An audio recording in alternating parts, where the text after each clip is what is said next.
What's the motherfucking deal? Welcome to the Den. If you are not familiar with the Den is the best conversation on the internet. Let's fix this. This looks a little janky. Big it up and make it a little bigger.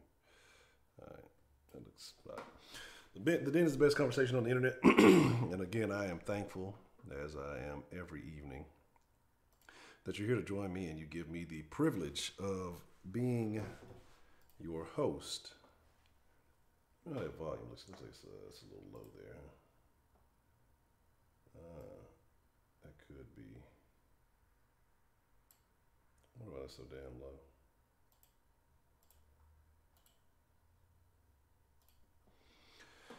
Which I was like, this motherfucker Honcho always got some goddamn, some damn sound issues going on. Well, that's part of the problem right there. The fucking shit is low as shit. All right, there we go. All right, hopefully that sounds much better. And I don't even know what the fuck I did. Oh, I do know why. I did.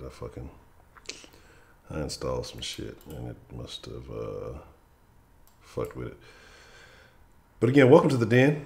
Again, I appreciate you allowing me to be your host this evening. And we're gonna get into a conversation tonight. We're gonna talk about attention-seeking behavior. We're going to talk about why do people seek attention. And we're going to talk about the price of attention. You know, these days, you know, attention's always been a currency. But for some reason these days it seems like people are willing to do much more than ever to try to get some attention. Okay. I think we look a little bit better that way. I'm fuzzy. I don't know why it's looking so crazy. But let's talk about it. Let's get into the conversation. But before we get into it, let's go through the pre-show rituals. Make sure you're following the Den on all the proper networks. Facebook.com/DenShowLive. Twitter and Instagram @DenShowLive. Different platforms, same name. And shout out to everybody who is, already following on those particular platforms. If you want to contact the Den, whether we're live or not, 833-284-3336, 833, the number 2, the Den is the easy way to remember that. If you just want to leave a message, constructive criticism, share your opinion, whatever it may be, you can also leave an email at denshowlive@gmail.com or tell a friend about the Den at thedenshow.com or tell them to go to denshow.com. Or you want to tell them how to reach us live, thedenshow.com/live. Let's see. Shout out to everybody who's been showing love and supporting the Den. I appreciate each and every one of you. If you want to support the Den, you want to show some love with some Denjamins, go to streamlabs.com/thedenshow. As we grow and we improve, I made a couple little small moves in directions that hopefully everything will be tightened up tomorrow. We got it all together. Still tweaking a couple of things. And if you want to be a Patreon supporter, if you want to pledge to the Den monthly, shout out to Stina Staria, and I appreciate your support. Go to patreon.com/thedenshow, and you can make a monthly pledge, and there will start being some special treats for the Patreon supporters. And start expecting about tomorrow. I've been saying it, but I finally got some other stuff set up. So tomorrow I should start back with the Den podcast. And I'll be sure to share the link on the community tab page when I start getting some of those up, and then on some of the Facebook pages and things like that. So let's get into the conversation, man. Attention. Well, before we do that, I need to pay proper attention to the Den folk, the Denjamins, the Den folk, the denizens, the friends in the Den, and most of all, the Dengenerates. Let's see who we all have joining us this evening. Dr. Rabbit, DeMarcus, Broderick Brooks, what's the motherfucking deal? Rashida Reed, Captain Diggler, Simply Deep, 1985. Jerry Key, Baker Man, what's the motherfucking deal? Let's see. Balin, you better look out for Kenneth. Miss Thang. Let's see. Shonda Tony, what's the motherfucking deal? And let's see. Kenneth, he would want to be on some old boom gang simp ass shit. Mello, Giant Mess. Let me see. Bama Boy, what's the motherfucking deal? Sweetberry, what's the motherfucking deal? I'm glad all of you could join us this evening. I'm glad that you're all here. And How's everything? Is the audio clear? Because I just want to make sure everything sounds right and appropriate. And that's exactly the question we're going to have. Kenneth, what happened to Boom? What happened to guys like that? You know, Steve-O has changed his act, but Steve-O's done a bunch of wild shit in the name of attention over the years. Boom Gang, you know, more modern age, where everybody has cameras. You know, Jackass was a thing, but now everybody has a camera. Everybody has a friend who's willing to watch them do some stupid shit and encourage that behavior. But Boom Gang, you know, I think he started realizing that at some point, like, people were looking at him kind of like a joke.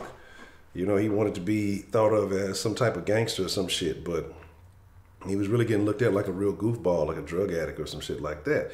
You know, just really doing some old petty ass shit in the name of attention, you know, running off on motherfuckers and, you know, just, you could tell, you could see it. It manifested, I mean, physically, you know, by tatting his face all up. He started off, you know, with a couple little goofy little tattoos, and then he just started putting anything on his face for attention. You know, when people start getting desperate, he shot himself. And I remember when he first got shot, and people were like, oh, somebody shot him. No, he shot himself. You know he did. And just all the things that he was doing to generate attention. Fucked up on that show, falling out, tried to pull a gun out on the show, hoping people would talk. Like, motherfucker got flicks on the fucking internet and shit now because he's just doing anything for attention. When you get so desperate for people speaking your name or paying attention to you, and then you start running out of ideas, you start becoming... You'll start doing anything. And again, you start risking health and quality of life just to have attention. And that's a bad position to be in, man. That's a very bad position to be in. I agree, Ferocious. What's the motherfucking deal? And that's what happens, man. You know, because here's the thing. Like I say, it's strange because fame is not something that I think is all that great. Because fame is a fucked up thing because you can, I don't know, maybe in this day and age it changes a little bit. But you can never really get unfamous. You know, once you got it, it's there. And if you're not rich and famous, you're just famous, then, you know, people are going to look at you a particular way. You know, what you have is a lot of these people, especially a lot of internet celebrities, a lot of internet stars, they aren't necessarily as wealthy as they want to portray. But the internet, you know, the world we live in, it allows you to do a lot of fugazi shit, a lot of shady shit to allow yourself to look a particular way in the eyes of people. And people who don't know any better don't realize that you're not living the life that you say you are. But it's a lot of people out there. It's a lot of people pushing that lifestyle. And it's a lot of people who are encouraging. It's a lot of people who are, okay, that's what I need to fix that too. There's still a couple of things I'm forgetting. It's a lot of people who are pushing that lifestyle and trying to inspire people to do or embrace the negativity. And then once you lose it, the same people who were fucking with you will be the same motherfuckers that turn on you and start clowning you. And I don't think a lot of people know how to handle that. And so when you get famous for less than quality reasons, if you don't really have a talent, say you're a singer or something, even if you do have a talent, you sing, rap, whatever it may be, and you fall off, motherfuckers will talk about you. But when you just attention seeking with no foundation, and you fall off again, like say you lose it mentally. You've seen a lot of celebrities who've had skills, but who was it? Who was the one? The fucking Britney Spears shaving her head a while back, I think. And we know old Firecrotch was losing it for a bit. People turn to drugs, they turn to odd behaviors and things like that because they don't know how to deal with it. But it's a part of the game. Because attention has value. Attention is very important. That's why advertisers are paying these influencers, they're paying these Instagram people, they're paying celebrities, whatever it may be. The reason why there's commercials on TV, and it seems like there's more and more commercials, why there's commercials on YouTube. Because wherever you're paying attention, wherever your attention is going, people are going to throw money in that direction to be able to intercept your attention just for a little bit, just to incept your mind with a couple of thoughts, with a couple of ideas. Hey, look at this product, buy this thing, you need this in your life. There's a science to this whole thing, and there's a reason why these things are going on. But at the same time, there are people who are desperate for attention, but they have no real reason for having it. They're not trying to sell you anything. They're not trying to benefit in any kind of way from it. They just want you to look at them. And you know, sometimes I talk to the little one because she knows that I do the YouTube thing, and you know, she wants to be on YouTube and all that other stuff. And I really discourage her from it. And the reason why I say that is I discourage her from it because I tell her I want her to develop some talents first. Like, don't want to get on YouTube just to be on YouTube.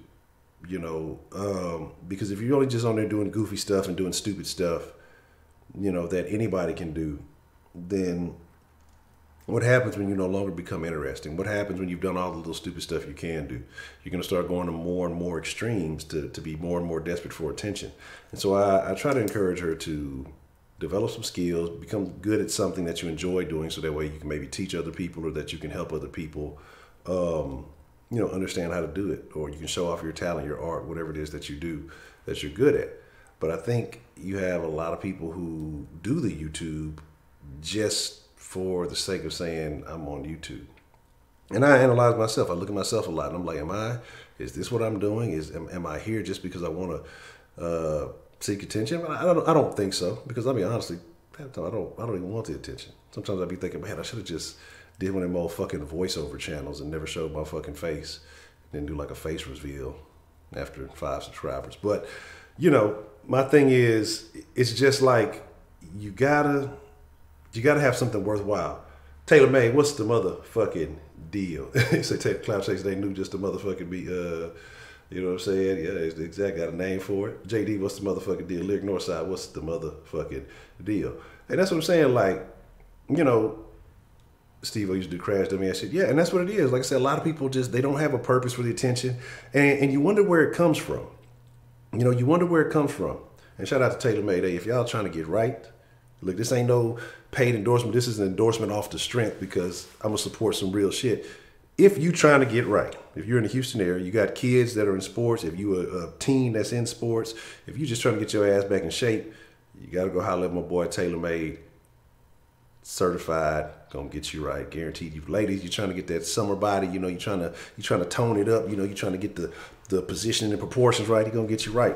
You know what I'm saying? Fellas, if you're trying to get back in shape, look, I need to go holler at it myself. Y'all see me out there playing tri-ball. I was looking a little lumpy out there. But hey, we ain't gonna talk about that. Gotta get the knees back in shape. Go holler at my boy Taylor Made, doing big things in the city. If you're not paying attention, you missing out. I mean, if you're not watching to come up, you missing out. You better go be a part of that thing before you can't afford his ass. So shout out to Taylor Made, man. Let me see. Steve-O, yeah, Steve-O is a great example. Let's see. All right, Dr. Rev, appreciate it. But like I say, man, you know, and it's a lot of people who do that. You know, again, fame is a drug. Fame is a drug. It really is. And that's why I say, you know, when we talk about, people, what if you get so many subscribers? I don't want that. Honestly, that is not the goal. I like the community we have. If it grows, I guess that's the point of growth, but it's not about the numbers. It's about the quality. It's about trying to improve my ability to do something. You know, that's what I look at it more so as opposed to, you know, getting a whole bunch of numbers. That's why when it kills me when we have certain conversations, or say like on Sauce, you only got a couple of hundred followers. I'm supposed to be like, the fact that you need numbers, and I'm not saying anybody here specifically, but that people nowadays, they need to see some numbers behind your name to feel like you're validated. You know, I've been believing in me for a long time, so I don't really care about the numbers behind it. You know, everybody starts, when you make that account, you start at fucking zero. The growth and being able to market yourself for different things. The numbers don't validate you. So if you're out there and you got accounts, you got whatever, numbers don't validate you. You validate yourself, the quality of what you do, the people who fuck with you, who, you know, that you're trying to reach and target, even if it's only one person, even if it's 1 million, it doesn't matter. That's what should validate you, because it's a bunch of people who have 1 million subs. It's a bunch of people who have, you know, are making big money, but they don't really bring anything to the table. They're not benefiting anyone but themselves. And as soon as they kind of fall off, why do these people turn on? Because they were never genuine in the first place, or they never really brought any merit to the table in the first place. And so that's what I try to say, man. It's really not about attention. It's about quality. What can we give back? Like, I want to, like when we're in the den, yeah, we talk crazy, we talk stupid, but I want to always improve on building a better quality conversation, whether we agree on topics, whether we disagree on topics. The den is about being a place where we can discuss, because, you know, like nowadays in the world, as soon as you disagree with somebody, you know, you're all kind of idiots, stupid. It's because nobody wants to listen and hear anybody else's perspective about anything anymore. And that's why I feel the den is something different, where you're sitting down or you're doing whatever you're doing, wherever you're at in the world. And you may hear some people you agree with and say, hey, you know what, that's a good idea. I've never really thought about it like that. Or you may hear some people you disagree with and they may change your perspective. They may provide points that you understand where they're coming from, but you still disagree. With so many echo chambers, so many safe spaces and things like that, that people are afraid to have these conversations. And so that's what it's about. Like I say, that's why I always tell y'all in the sauce, and it's never about me, because it's not about me. I'm just facilitating the conversation for everybody else to have. Now, let's get into some shit. I done kept y'all waiting long enough. I didn't spilt my thoughts long enough. Give me just a second here, and we're going to get ready to open up the line here. But there's actually another point. It was actually 2 points I wanted to make before we open up the line. One of those things is, where do you think that this attention-seeking behavior comes from? Is it a birth thing? Is it that their parents didn't give them enough attention? I'm not going to throw it all on single moms and working, because sometimes you have families that are just really busy. You have people who are middle children who don't get that attention. You know, the baby gets the attention, the oldest has expectations, and you just kind of lost in the middle. The middle child syndrome is a thing. You know, some people do have those parents that just weren't available. Some people do have, you know, might have been single parents and working moms that never had the chance to give them attention. They might have just had bad parents. I want to know what you guys think. Where do you guys think that this over attention seeking behavior has come from, and why do people engage in it to the point of where it's almost detrimental? Because like I say, you look at Boom Gang damn near killed himself. You look at Steve-O. I think Steve-O had drank like some HIV positive blood or some crazy stuff like that at one point. You know, all the stuff that they were doing on Jackass. You look at a lot of these young ladies, and they don't even have to be rich and famous, but because they're not getting a level of attention, what they do, they showing everything they got, and they showing it to the whole world, hoping someone will pay attention. You know, we kind of talked about that in here before, with the way we were discussing the way a lot of modern women dress. You know, I think when we were talking about classy and trashy, or, you know, what happened to classy to dress, and you know, the fact that you're sharing it with everybody, you know, even if it doesn't look good, people are still paying attention, because we talked about that picture from the rodeo and those 3 young ladies who looked ridiculous. But I'm sure there were some very nice, I've been to the rodeo a couple of times, there's always some very nice, very attractive women there. Whatever your flavor, you're going to find it at the rodeo. Rodeo should be all goddamn year long. But there's always some very nice looking women there, okay? And there's trash everywhere you go. There's going to be nice people, well, for the most part, nice people wherever you go. And the nice looking women probably got overlooked because of these women who got flesh and all this other stuff hanging out seeking attention, distracting from quality, but they're better at garnering attention, whether it's good attention, bad attention. Some people don't care as long as it's attention. You know, what creates these behaviors? What starts these behaviors? You said, absolutely, I watch channels with 1,000 people to chat. The talk is a joke. You said every spring. Okay. Yeah. I see you've been doing a lot of work in the old Dirty Bay, man.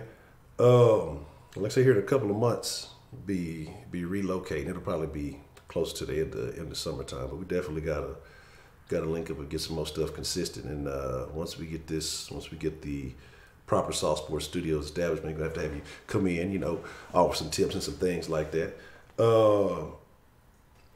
You say 50,000 a year with 40 on average in the chat, or 150 with an average 3 can chat. I'd rather have the 40, because the 40 you'll be able to have that good conversation. You know, I'll be able to, because here's something I take pride in.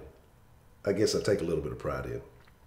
And we were talking about this the other day, because I say sometimes I wonder what other people on YouTube do, and I compare myself, and I just not compare myself, but I think about it. And I feel like the community we have here in the Den, like we have a certain relationship. Like I try to, you know, understand most of you. For those of you who share, for those of you who put yourselves out there, for those of you who call in and stuff like that. Even some of you who are in the chat, even though I may not shout y'all out all the time, and I try to catch up and keep up with the chat as much as I can, but I try to have a good understanding of who you are. I try to have, or as best of an understanding as I can. Because like I say, I feel like that's what makes the community strong. It's not about me, hey man, look at me, look at me. You know, it's not like that weird shit. Like, again, when I say it's about y'all, it's about understanding you guys. When I say it's about the conversation, it's about really understanding where you come from, why you think the way you think. You know, maybe I don't agree, but I understand. And I think that's important. And I think that's what we lack a lot of times here in society is understanding. You say come from social media, shit in real life, have a chance to be whatever they want. Most opportunities came from humanity, exactly. Boy, I'll tell you, look, you preaching tonight, goddamn. Push the other thing to record. Yeah, getting to running out. Nah, Boom ain't dead. Nah, he shot himself, but he's not dead. AB, what's the motherfucking deal? I'm beating sports. What's the motherfucking deal? Beyond the funny nigga, what's the motherfucking deal? I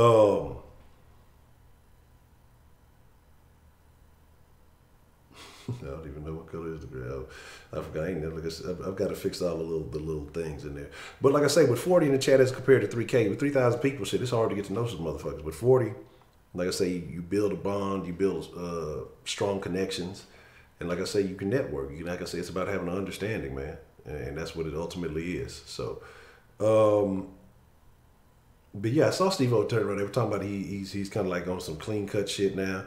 I remember him just telling some stories. I want to say, I think it was on Joe Rogan. He was telling some story, and he was talking about some crazy shit. But when you push your life to the fucking edge, you know, it'll make you do that shit.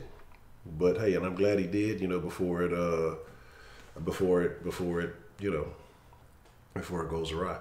You know, blowing up, man. I don't even know if that's a thing. That's never guaranteed to happen. You know, this could be the max right here, and I'm cool with that. So, you know. So I get mentioned on the Den Rogan. Yeah, you know, that's the highlight of his career. That's how Joe Rogan blew up. He got mentioned in the Den. But nah, you know, like I say, if the Den stayed like it is now, and we continue to be able to have good conversations, good discussions, you know, good calls, and just, you know, I wouldn't trip on it. You know, like I say, I just have to do better as far as, you know, my, I guess, dealing with, you know, AdSense and other stuff. But that's another discussion. That's not really that important. But, you know, if it does, it does. It doesn't, it doesn't. Like, all I can do is continue to work. And you know, this has opened up some avenues and some windows to me, but like I said, just a different understanding. But that's not what this is. We'll talk about that a little bit. Other thing I wanted to speak on, because I want to give y'all a chance to call in, because I can be like, man, shut the fuck up, Honcho. We want to talk too, goddamn. Craziest shit that I fucking heard, and people are celebrating it and loving it and all this shit. Okay. You know, gay people having kids is nothing new. It's not a new thing. Nothing new. You know, they adopt, they have surrogates, they do all these things. 2 gay guys in Nebraska have taken it above and beyond, far too far in my opinion. But people are saying this is great, it's beautiful, it's amazing. 2 gay guys in Nebraska want to have a kid. They get the egg from one of the gay guy's sister. And, you know, not to be outdone, you know, the other gay guy, his family has to help out in the process too. His 61-year-old mother carried the child. So now, legally, on paper, he is the donor of the sperm. His mom carried the egg. So legally on paper in Nebraska, and I guess that's probably a thing, they have had a child together. Now,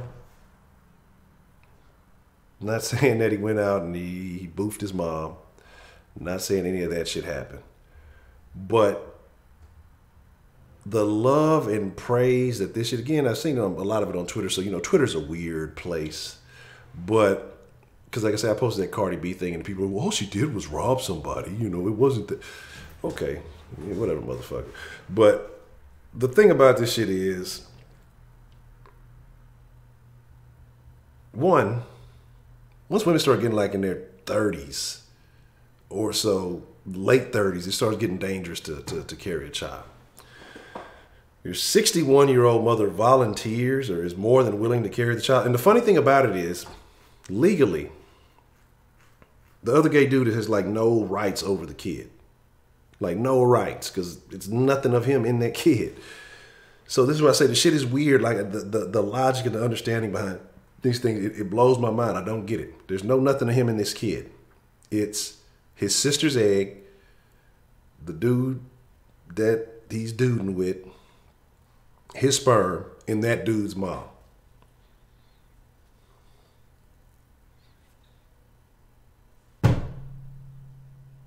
Like, I have nothing. Heidi, tiny tiger, cleansed.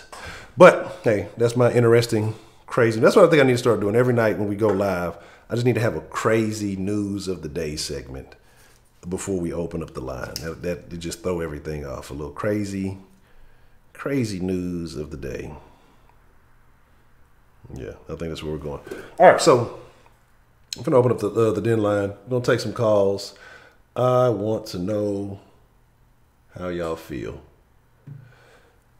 Do you feel like I do?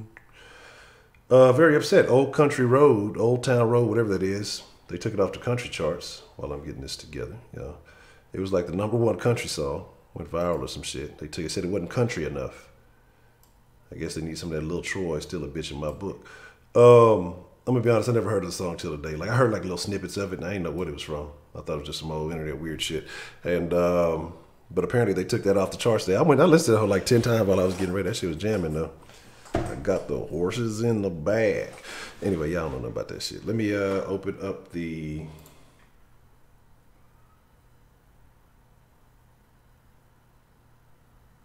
There we go. We should be good. Everything is copacetic. All right. So, calling to the den. We're talking about attention seekers. Why do people have this attention-seeking behavior? What do you think is the root of it? Who are some of the more notorious attention seekers that you've seen? When it comes to women, do you think that they're using it for leverage? Because, I mean, when I'm talking about attention, I'm more so talking about people who aren't necessarily capitalizing off of it. What I mean by that, they're just doing it. And again, you know, I mean, kind of like the bumps, kind of like the Steve-O's of the world.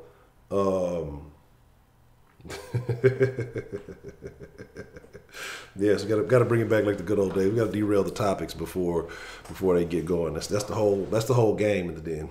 Can we stay on topic? But I'm just talking about people because there's a lot of women who, you know, of course they show their bodies, they do all that other stuff, but they kind of capitalize off of it. I would put Black China in that conversation. I was actually gonna put her on the thumbnail, but she's been featured on too many thumbnails as it is. The motherfuckers will be like, "What is up with Honcho and this Black China?" I mean, he's secretly obsessed with her because she's a weird, funny looking motherfucker. Like, how is she winning? I'm trying to figure out how she's winning because she's like, it's like she's just declining in rappers that she dates or celebrities that she's dating. You know, it's like she was fucking with some A-list motherfuckers, then she just started fucking going down B, C, D, some F-list. Now she like incomplete and shit. Like she ain't even turned into work. Like I'm trying to figure out what's going on with that whole situation. I think it's very interesting, but we'll see. Caucasian. Man, I saw another thing too, because they know I'm all over the place. So I saw this thing and they were talking about, you know, percentage that people make compared to the white man, right? I think I posted on my thing on Twitter. The Asians are making more. So why are we not paying attention to what the fuck the Asians are doing, goddammit? I'm finna stop fucking with this anime shit. I'm finna start spying on Asian businesses and shit. Like, what the fuck they got? It's this donut recipe. That's the new style of nails there, huh? So my thing is, you know, hey, we get mad, but my thing is you have a group of minorities who come in here and find success and actually thrive and do better. Why? How is that? It's because of the things that you prioritize. It's the things that you find favor in. You know, it's culture. It's a lot of stuff that goes into that. And so that's why I say a lot of things that when we're discussing, you know, a variety of stuff, but I'm talking from a black perspective because I am black.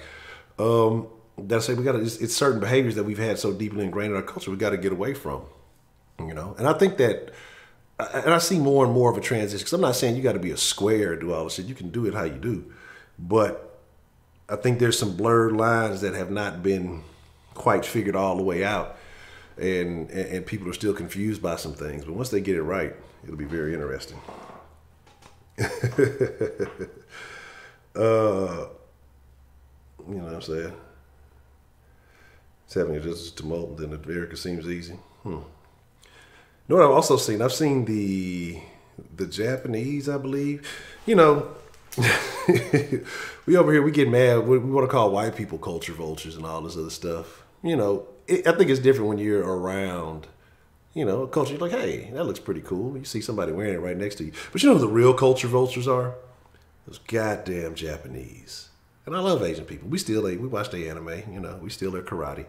But they have like a whole Chicano culture out there in Japan. Now they're doing the dreads and the weave, and like I seen some shit. It was an Asian. She getting braided up with the hair color extension. Same shit you see, Roquanisha, Latasha Shisha, whatever you want to call them, in the hood wearing. You know what I'm saying? Same shit. Motherfuckers just be seeing some shit and running with it. They got the trap music and shit jumping over there. I don't know what they were saying, but them hoes was jamming though. They got the recipe. And that's what I'm saying, man. Them motherfuckers over there are with the shit. But it makes me wonder, right? And it makes me wonder, and I find that interesting because this is something I've always thought. This ties in with attention, And what I'm saying is that when you're in a culture or you're a member of the dominant race or culture in that society, right? And you feel like everybody's like me, everybody is similar to me, do you have to do extra to stand out?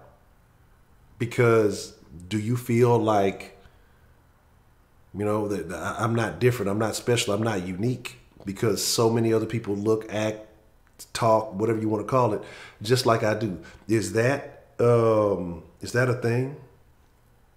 And that's what I'm wondering. He said California, they been like they adapt. Man, them motherfuckers there look like some goddamn adapters. But that's wild though. To me, that's wild. But we don't ever talk about the Johnny Dang. So like we don't ever talk about that shit. Who was it who was talking about? I think it was Jay Dizzle was talking about he went to the Asian store or the hair store and the Asian chick was talking. He thought it was a black chick. It was an Asian chick. You know what I mean? Like. Who was it? It was the one I think on the north side, that video that was going around with the old buddy came from behind the counter. He was talking shit. He was ready to fight and shit. But it's interesting. But the thing is, they take the shit and they capitalize on it. And it's almost like they move in silence and nobody notices. Or they do, but nobody takes it too serious. Don't be a jealous German, Heidi. So America puts $5 in the bank and while still there a week later, you just take it for granted. Interesting. This $5 that you talk about, how do you obtain this? I would like to put it in the bank and see if it's still there.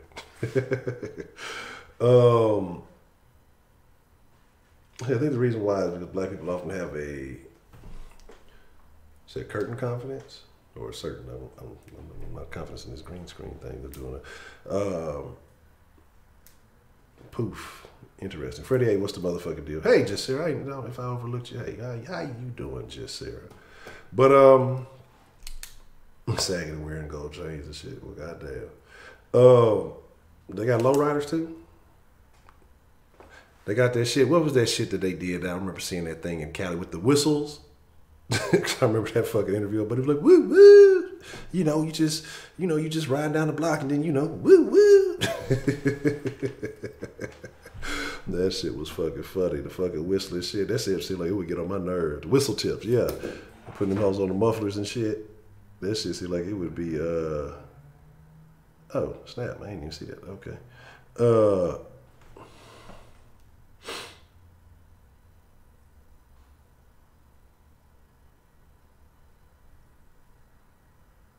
But yeah, man. It's a crazy, crazy, crazy deal.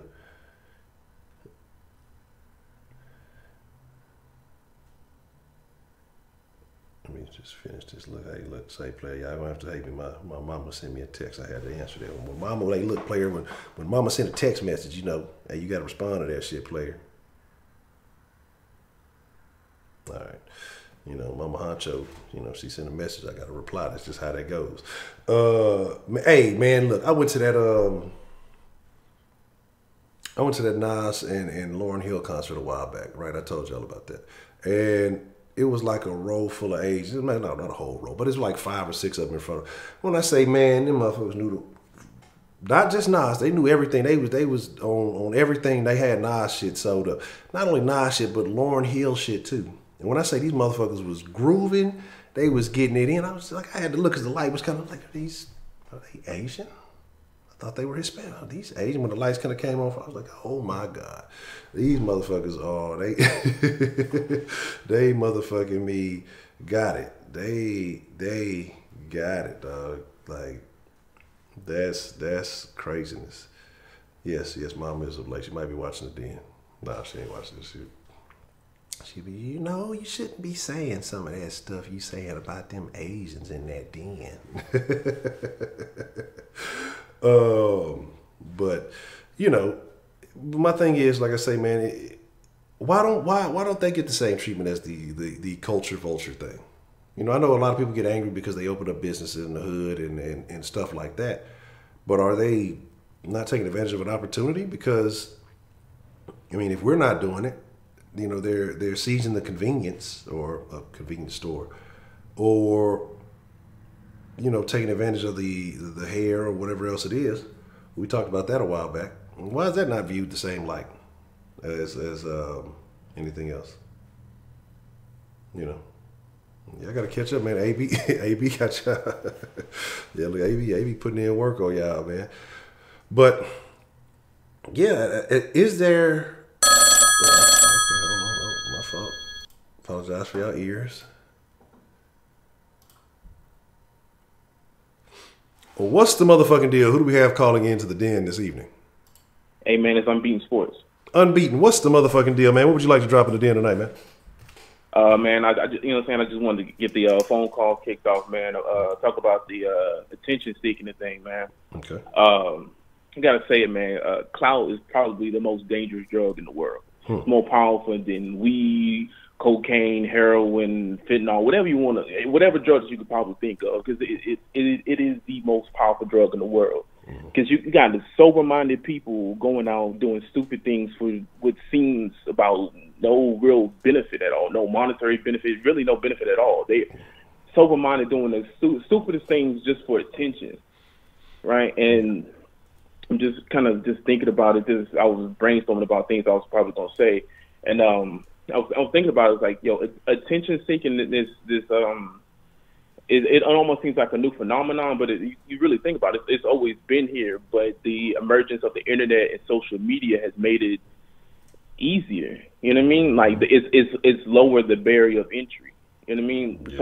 Somebody can get on Instagram, get on Twitter, and post something stupid and get so many likes. Whereas you could have done that same thing 20 years ago, 30 years ago in the 80s, and you become like become like a folk tale of the town, but in actuality, you're not getting any benefit out of it. Whereas now that the internet is here, you can get some eyeballs on you, and maybe it could, lead to some type of financial benefit, which is I think is another a benefactor to this kind of new wave of clout chasers, where it's like they see the financial thing. I think there's people who out here are initially just searching for attention, and then there's people who see the financial reward and then decide, oh, I'm gonna do some stupid shit and I'm gonna pop. Yeah. That's interesting. I mean, that's pretty interesting. So would you put, like, say somebody like who is it? What's her name? She became the rapper off the Dr. Phil shit. Are you talking about the white girl, Bad Baby? Yeah, Bad Baby. And so would you say that is that her from attention-seeking behavior? Or do you think the internet gave it to her because they saw something interesting, or did she capitalize on the finances? How would you label that one? I think initially it was attention seeking, but then they kind of was. It's a very smart business move. They capitalized on the attention that they grabbed from the entire world, making her into a meme, and they turned it and flipped it and turned herself into a millionaire, or on her way to being a millionaire if she's not there. Yeah. Okay. All right, I can't knock it. Hey, if you got the attention, it's fleeting, and so I ain't knocking nobody who's actually been. If you're improving your life with it, I can't complain about it. I can't knock it because, it is what it is. But it's those who, like you said, that have no real financial benefit, that they're just kind of doing it to be doing it. That's the one I just don't understand. That's the one I don't understand. But I think you brought some very good points. You put it in a very clear, concise way. So, you said, I don't really have anything to dispute on what you said. All right. What's up? Alrighty, man. I appreciate the call, Unbeaten. All right. All right. Shout out to Beating Sports, man. Call in more, man. But yeah, and like you said, I think the internet, like you said, the internet it amplifies it. It amplifies it to the point where, like you said, initially it would be maybe you and your little group of friends. Because I remember I'm sitting here thinking about some of the dumb shit. I used to have this little homeboy, man, and he used to do some of the dumbest shit. And then the funny thing is now, like I see it, and people are doing it on the internet and blowing up off of it. Like he used to do this shit. It was he took my other homeboy's little brother's like little baseball because this nigga was short, so he took his like little league uniform, right? And we would go to Kroger and do little stupid shit when we was young, man. Be in that bitch making sandwiches, eating sandwiches in the fucking Kroger and just doing wild shit. But this nigga would wear the fucking uniform and run around Kroger like, say two people are fucking, say two baskets going this way. This motherfucker would like take off running and slide in between them motherfuckers, and somebody run up, safe, or talk about you out, and then he'd get up and start doing that stupid ass baseball, like just doing little dumb shit. But we was just doing the shit to have. It wasn't no cameras. It wasn't no nothing. We was in that bitch just acting dumb, just little stupid ass shit for ourselves to entertain ourselves. We probably high as shit, but it is what it is. But now, again, like I say, it's there, and the cameras are there, and then people know where the cameras are. They know how to use this stuff to blow themselves up. Sometimes people feign ignorance, and they use that to. Because some people are like, there's no way somebody would be this stupid. And they're not that stupid. They're actually smart. They're flipping the script, and people, start paying attention to them. Now, the one I really worry about, because I think she is that stupid. I mean, I may be wrong. I could be wrong. But the other little goofy one, the one who swears she's black. But again, she could be smart and just playing a role. Like sometimes you don't know, if she's smart playing a role because people are going to talk about it because that's just something that's going to get people fired up. I can't remember her name. There you go. Whoa, Vicky. Yeah. Like, I don't know. Like I said, you got to be pretty damn good. She seemed like she's stupid, but she might be a good actress. You just never know. Yeah, the Whoa, Vicky chick. But yeah, people are taking this shit from being a goofball in their hometown to getting a bunch of people viewing, to going to TV, movies. Man, matter of fact, I'm gonna put the Amazon link on the next video. Because I told you my homeboy made a movie, and he put it out, and it came out, man, about a month ago, and I meant to promote it, and it slipped my mind. And so I'm gonna put the Amazon link on it tomorrow. But like I say, he's got several YouTube stars, and they've gone from, being just random YouTubers to becoming full feature length film actors and things like that. They're changing the market. They're changing the way the media is. It is what it is. So it's crazy stuff. Okay,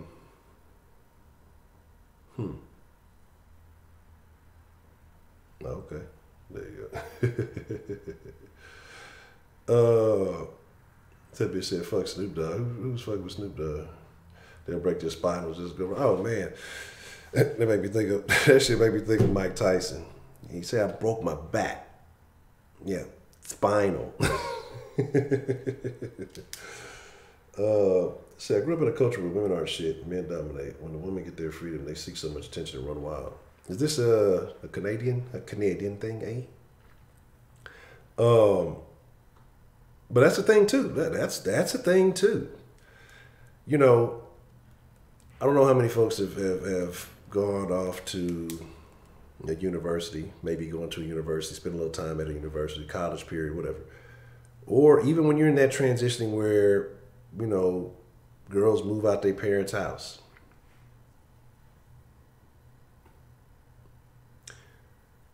I know when you go to college, especially if they're from out of town or elsewhere, as soon as they get from under that roof and they get their freedom, women go wild. Women go wild. So, again, I don't understand it. Like once they get that freedom out, once they get that opportunity for freedom, they go nuts. You're right, what man? I'm trying to go to Canada. Look, they got goals to reach, man. Look, it's what is this? Shit, we going into April. Major. This damn near been shit. It's been about, what, 10 months? I've been drug free for about 10 months. I got to go back and look some of them old dens and see when I stopped.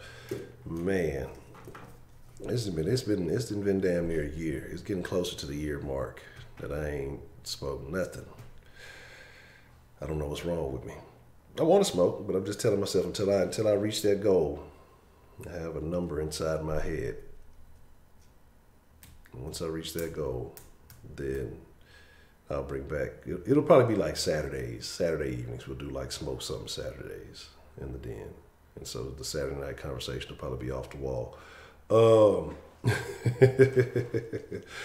But yeah, man, like you said, when they go, I'm telling you, I've seen some wild shit. I mean, within the course of a year, chicks start out on some good girl shit. The first time you shoot at her, you know, hey, what's happening?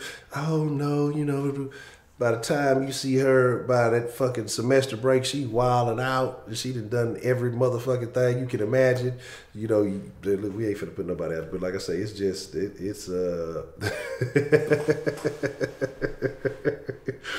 I'm sober Texas, man. Like I said, I set myself a goal because, you know, as much as I enjoy it, that's a pleasure.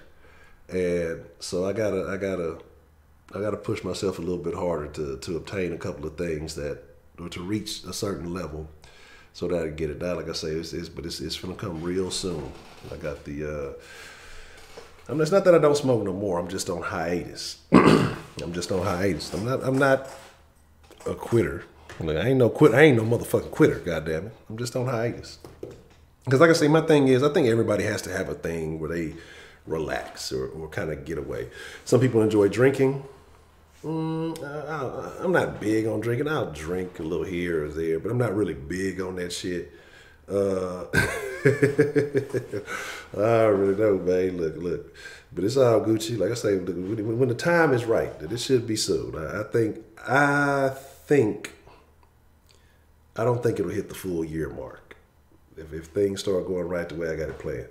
But yeah, like some people like to drink. I'd rather smoke, man. Like that's just me. I'd rather smoke. I'd rather just relax, enjoy some of the crazy ass ideas that come to mind, and you know, it's just, well, why you ain't been smoking, bro? You been cooling? You just you taking a hiatus yourself, or how you feeling? Man, look, motherfucker give me a 211, I would feel disrespected. I would feel insulted. I would be highly insulted. Nigga, you trying to kill me, my nigga? I thought we was cool. You know what I'm saying? Look, so you say you're in Canada, right? You know, I'm gonna slide up. But here's the thing, I talk about, you know, I used to talk about like in college when I used to fuck with the ecstasy, here and there. Because here's my deal, like I don't have an issue with drugs. I mean, I think everything is a drug in a sense. Anything that you put in your body is going to make you respond a certain way. Some things are just more potent than others. And 211 come from the government. You know what a 211 is? That's a motherfucking robbery. They stealing your soul when you drink that shit. But the thing is now, like I ain't with that new shit. It's probably been a few years. But I remember motherfuckers be like, yeah, man, you know, I popped like, you know, 4-5 tabs, man, another night. You did what? You did what? Like, oh, no, bro, you trying to die. But, like I said, it was a few years back, probably, I can't remember when, probably close to my 30th birthday, I think, somewhere around there. I fucked with a couple of times. Them hoes were just so terrible. It was terrible. It was terrible. It was just like, it wasn't even terrible. It was just nothing, actually. It was like, I don't know, it wasn't nothing, so I'm not with it. 211. Fucking Heidi. So you open yourself to me when you get high or drunk, you letting your guard down. You definitely let your guard down. You definitely can get into some shit when you get when you get under the influence. Drinking, I think there's a limit, then you lose control. When I'm high, I don't think I ever just really, I may get a little out of there, but I don't think I just lose control. I may get a little sleepy, you know what I'm saying? But I don't ever lose control. K2D. I don't know nothing to do with that. A 3-pointer. That one was quite amusing. One of your better jokes. I'll be nice enough and give you the 3-pointer with the and one, James Harden style, since he's your favorite basketball player. I don't know. We'll see. We'll see about that. You'll be on here. What the hell is you in here talking about, nigga? You say about the research link between alcohol and demonic spirits, wine, spirits, fruit. That's what I mean. It's just alcohol is a different thing to me, But it's funny how it gets treated compared to other things because we talked about this briefly the other day. Different types of alcohol will make you. Different types of alcohol will make you respond to things differently, But we don't look at them like drugs or anything else, Alcohol is just this is just a little drink. It's no big deal.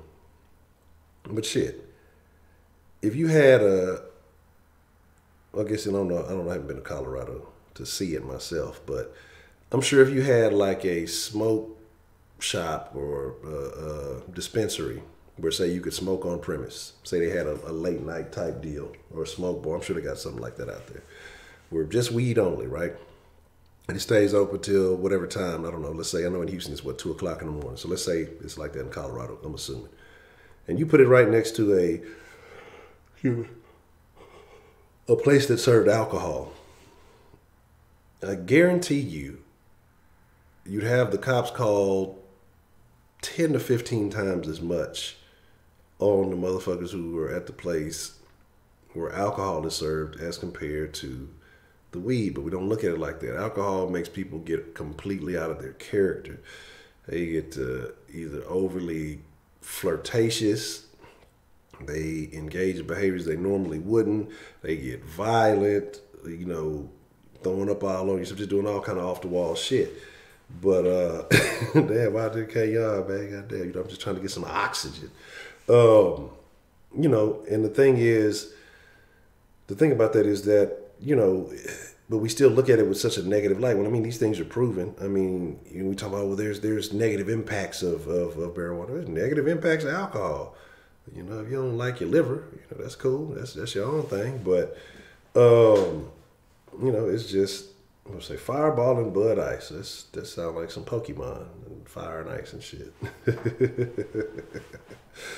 Yeah, that sounds detrimental to your health. You drink a bunch of alcohol, you start doing goofy shit. Fucking horse kicks you in your fucking guts. You're in the hospital. You broke a rib. You got to go play a game against the Jags. What kind of shit is that? No, but my thing is, and hookah bars are cool. I fuck with hookah bars. I like this is a little spot I go to every now and then, and I'll go sit on a little patio and smoke a little Mediterranean spot. It's pretty cool.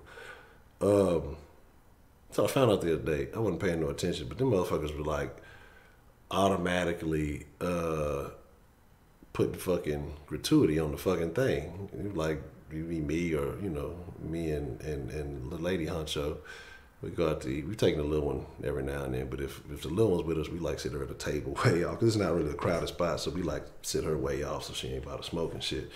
But give her the phone so she can watch some movies or something off the wall. She be locked in. But and then look one day and just like, I'll never pay no fucking attention. The food is good. It's a cool little environment. And just realized that they was automatically charging gratuity. Like, I wonder if they've been doing this the whole time. Motherfuckers be leaving these hoes a tip and they still charging our asses.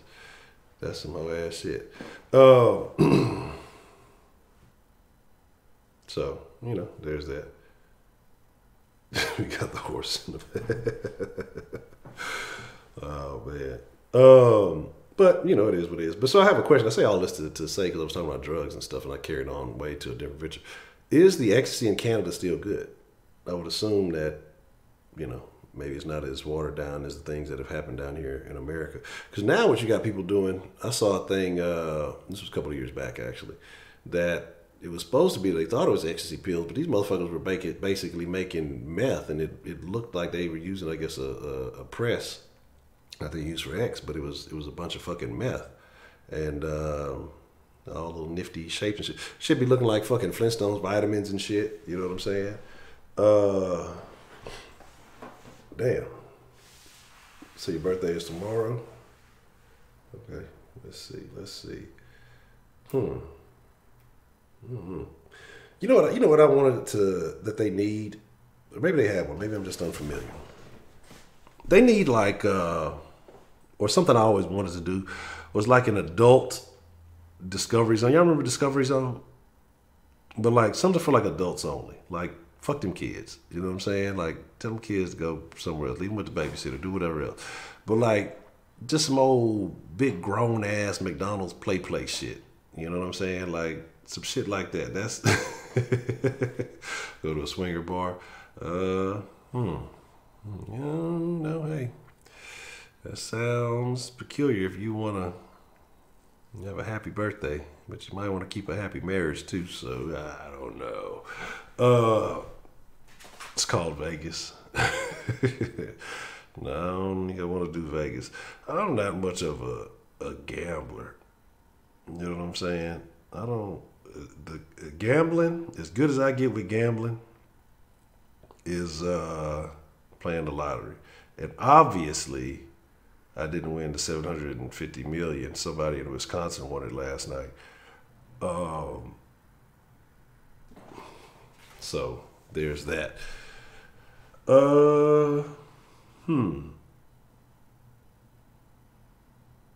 Yeah, I've known too many people who've gone to Vegas and fell down the stairs.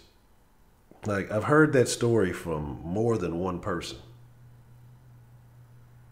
Like they got so wasted that they fell down some stairs. So, I don't know. Either the stairs in Vegas are extremely slippery and dangerous, or the alcohol is really good. I don't know which one it is, but Vegas sounds dangerous. I don't want nothing to do with it. Jay Dizzle, what's the motherfucking deal? We definitely gotten away from the topic. You know, Unbeaten called in was a very good point. I mean, how the internet amplifies the attention seeking. You know, and we're talking about people who are seeking attention for no gain. But let's talk about the people who do seek it for gain. It amplifies that too. Think about it.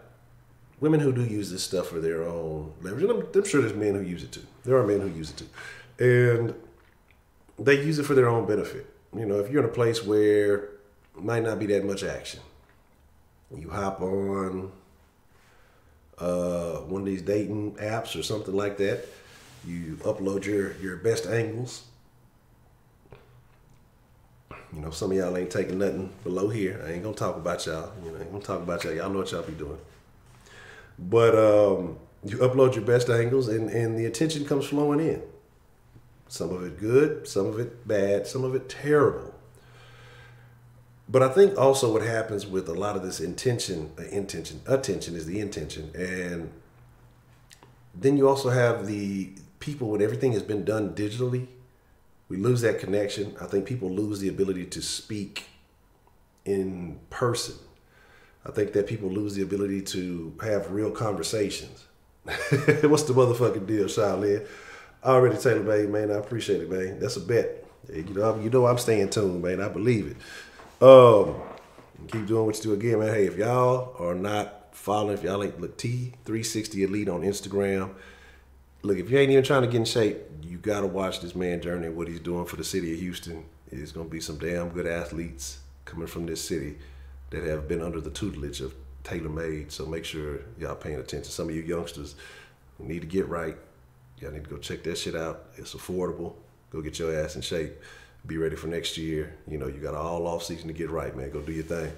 The sink shot, absolutely. Attention always make me ball my fist like I'm Arthur. Let's see. Let's talk about some of the dumb shit people keep posting online. Oh man. Facebook All-Star. Plain potatoes. That's actually who I was thinking of too whenever I started this. But like I say, you know, you have people who know who they can try and they know who they can't try. And so I'll be honest, a dude like that, probably have to beat that nigga up, man. You know what I'm saying? Probably have to beat that nigga up. Discovery Green. You know, I don't know, man. The motherfuckers who take pics and dirt. Man. So I told y'all I used to have some Instagram accounts where, you know, I would post things, and this is why I say thirsty and all this other shit these days is different. But like I said, I had these accounts because, you know, I was promoting some other stuff, and it was for a financial gain. You know, it wasn't about just, oh, look at me posting these pictures. No, it was about, I had a couple of accounts. They got up to, you know, 60, 70,000 before they got wiped out. And they were centered around women. And I'm telling you, once you start getting your numbers up, I mean, the women start sending you the pictures. You know, you may start out posting a little of this and posting a little of that, but once your numbers start running up, they're going to start saying, can you post this of me? Can you post that of me? And, you know, all this other stuff. And, excuse me. It's very interesting. It's very, very interesting. I don't know what it is now. Is it funds? It might be points. Let me see. I don't know what the thing is. I ain't changed everything. I got some of the stuff in there.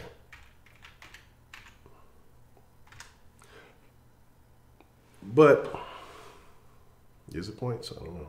It might be fucking pistachios for all I know. Let's see.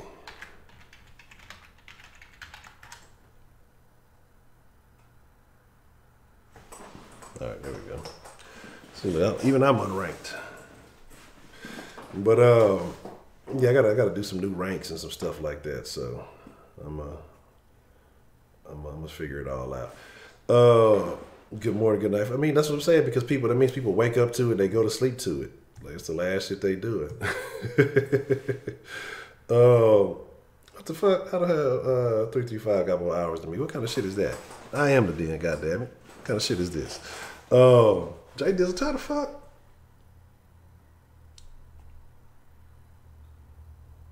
How is this happening? What's y'all done hacked the shit? But like I say, you know, it's craziness. It's craziness. But like I say, you know, once you get your numbers up, you'll be surprised the shit that these women will send. And it was one in particular that I'll never forget. There was a lot of very interesting ones. A lot of them were very risque. Sometimes they'll send you shit that they don't even want you to post. Here, thanks for this. Like, I've seen motherfucking half-naked motherfuckers like, this shit ain't doing shit for me. But it was one. It was one. And this picture got so much motherfucking attention in the form of likes on the ground. And this bitch is sent to her that I don't post. Like, I don't give a fuck. It's not me. When I say this bitch's room was filthy, like filthy, you know she had the Cardi B coochie. Like, filthy. But the mirror on the floor, clothes everywhere, you know, mattress on the floor. I think it was just a mattress, if I do recall. But it's like, fix your shit. At least, you know, if you're going through some shit, it is what it is. But what if you're selling your pictures on the internet and all that stuff, you need to go buy yourself a bed. At least, you know, make your bed look erotic or some shit, you know, work your way up. But when I say that shit got more love, and it just, I was just like, wow, y'all niggas ain't shit. When I say that picture probably got some of the most love, wasn't one of the better looking ones or nothing or anything. Dirty ass room, dirty ass mirror, camera's probably dirty, picture look fuzzy, goddammit. And when I say motherfuckers was loving that fucking picture, that's like I say, I'll never forget it. It's just like, 'cause that shit like blew up. Like, I'm just like, how? There's been so many better pictures than this that have been posted. Same hashtag, same shit. And this is the one that blows up. Like, god damn. So there's that. Yeah, they got reset. All the hours got ganked. So we're all starting back from the bottom. So the last go round, Heidi was the den champion. I couldn't stand for her. You know, I don't want women to win at anything. I'm a woman hater, allegedly. So I had to take the title one way or another. I couldn't have her winning it.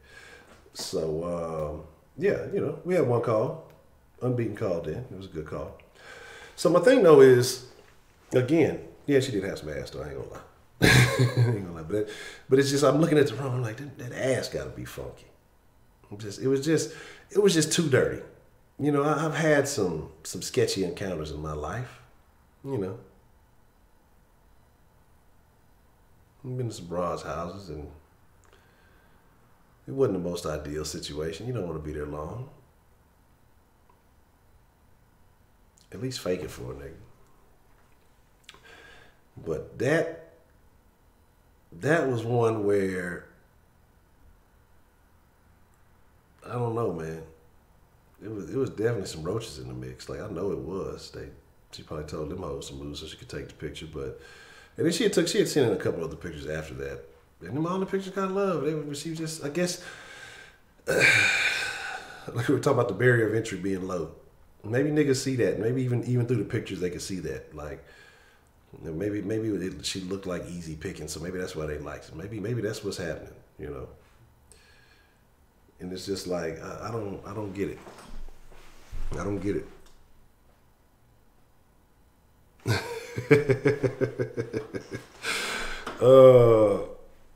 You know, so it's bad business. It's bad business, but that's the world we living in. Attention. I'm trying to think. You know, I understand how women use it and how women capitalize off of it. They get the attention. They start Cardi B and niggas out there. But how do men necessarily capitalize off attention? How are men? I mean, if you're a man, I guess you know, it depends on if you're in shape. I'm sure that works for attracting women. If it works in real life, it has to work on the internet because again, you get more eyes on you. But I think your average man, if you flashing some old fly shit, most niggas be on there flashing some money and shit like that. Same shit, I guess, that you flash in real life. I guess it works the same, right? The same shit that you would do in normal life to generate some attention. I guess you got to have like a at the club mentality. I think you have to have that at the club mentality. And when you have that at the club mentality, you just apply it to the internet, and then that's how you get growth. That's TMI. Sweetberry. TMI.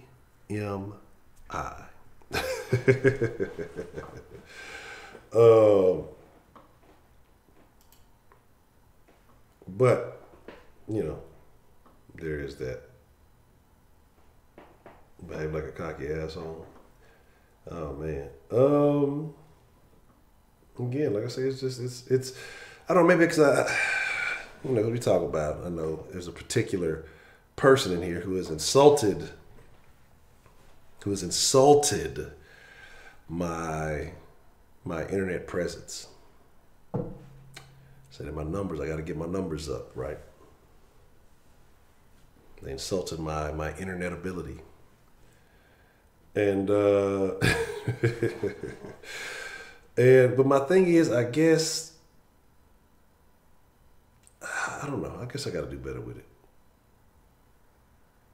And I do actually have to do a little game plans or some shit I'm gonna start doing. But you know, my thing is, I don't know. Maybe because I just don't have that clout chasing in me. I got to learn how to clout chase to get it where it needs to be. But then I'd like to say my deal is I don't want to be known as that guy, right? That's not how I want to be identified as. But then again, I guess it's like fuck what people think because you know who you are. I don't know, I ain't no fucking clout chaser. And really fuck what anybody else thinks, you know, outside of that. So I guess that's part of it. But, you know, the perspective that you have on what you do can be impacted. And so there's that. Got a question, and I'm asking, because I want to say maybe the last 2 or 3 days, like I said, I've been using a different microphone. How does it sound now? Because I know the other day they were saying it was picking up a lot of stuff. It sounded real echoey. Does it still have a real echoey sound? Is it as bad as it was? Gotta be. You ain't lying. That is true. Gotta put the pussy on the chain wax. Okay. It's good now. Sounds good now. Okay. All right. Because I've been trying to work on some things, figure everything out, making some adjustments, and getting prepared for the summertime to really start. You said the old mic was way better. So you can tell the caller is way louder than me. Okay. Keeping it real time, Riley. What's the motherfucking deal? Okay. Old mic over new mic. All right. All I need is one mic.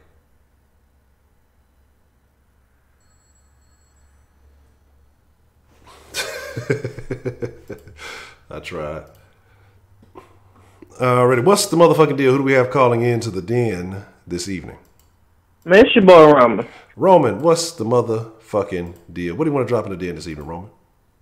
Oh man, I heard what you're talking about. I'm sorry I came in kind of late, man. I was doing something real quick. But when it comes to these needy people, bro,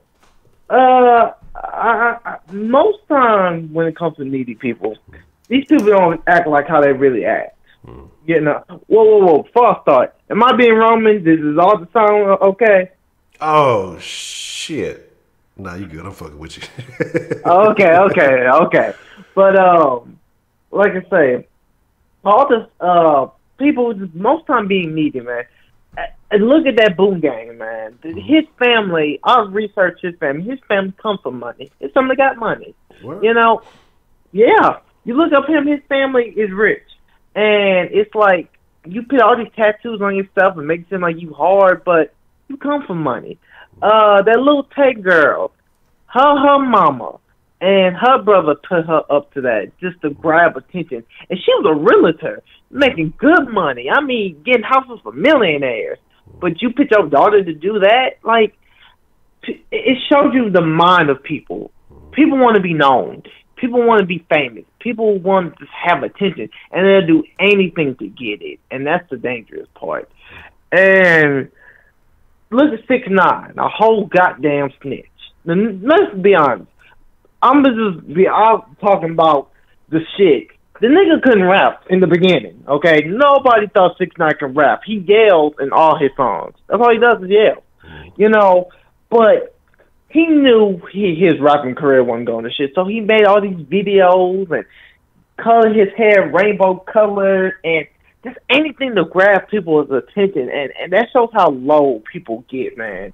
People will really do anything. That's why the line said it's all. Hold on one second. They said they can't hear you. Let me see. God. No, your audio is on, so that's what I'm trying to say. Like I see the thing. Let me make sure the other settings are appropriate. Because what I did have it the volume way up high. Let's try something. I'm gonna boost you back up and see if that helps. Because I was trying to make sure it actually wasn't too loud. All right, there we go. Okay, we good? Yeah, we should be good. Yeah.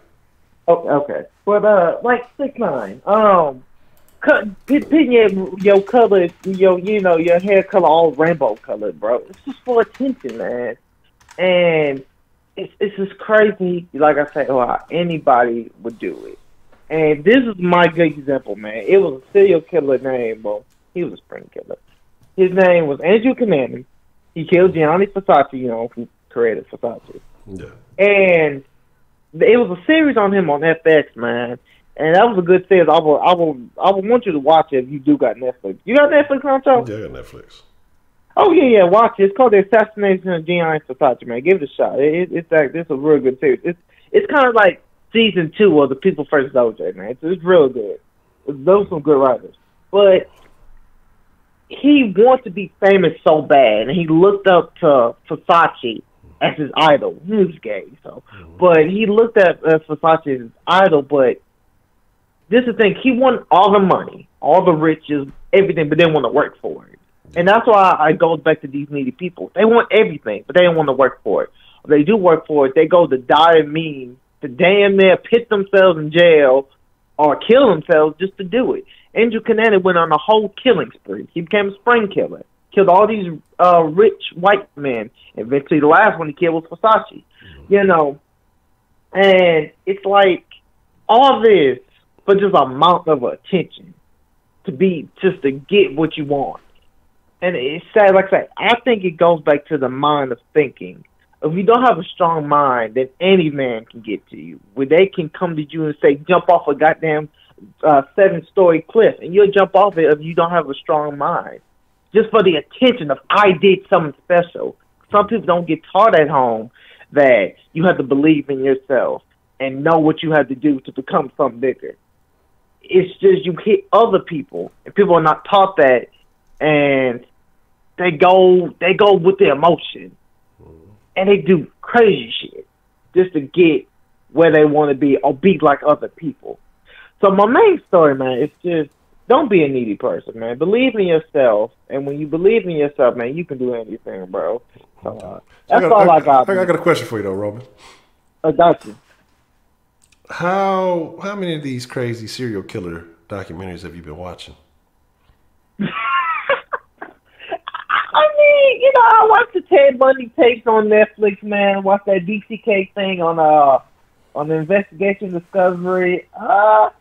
You know what?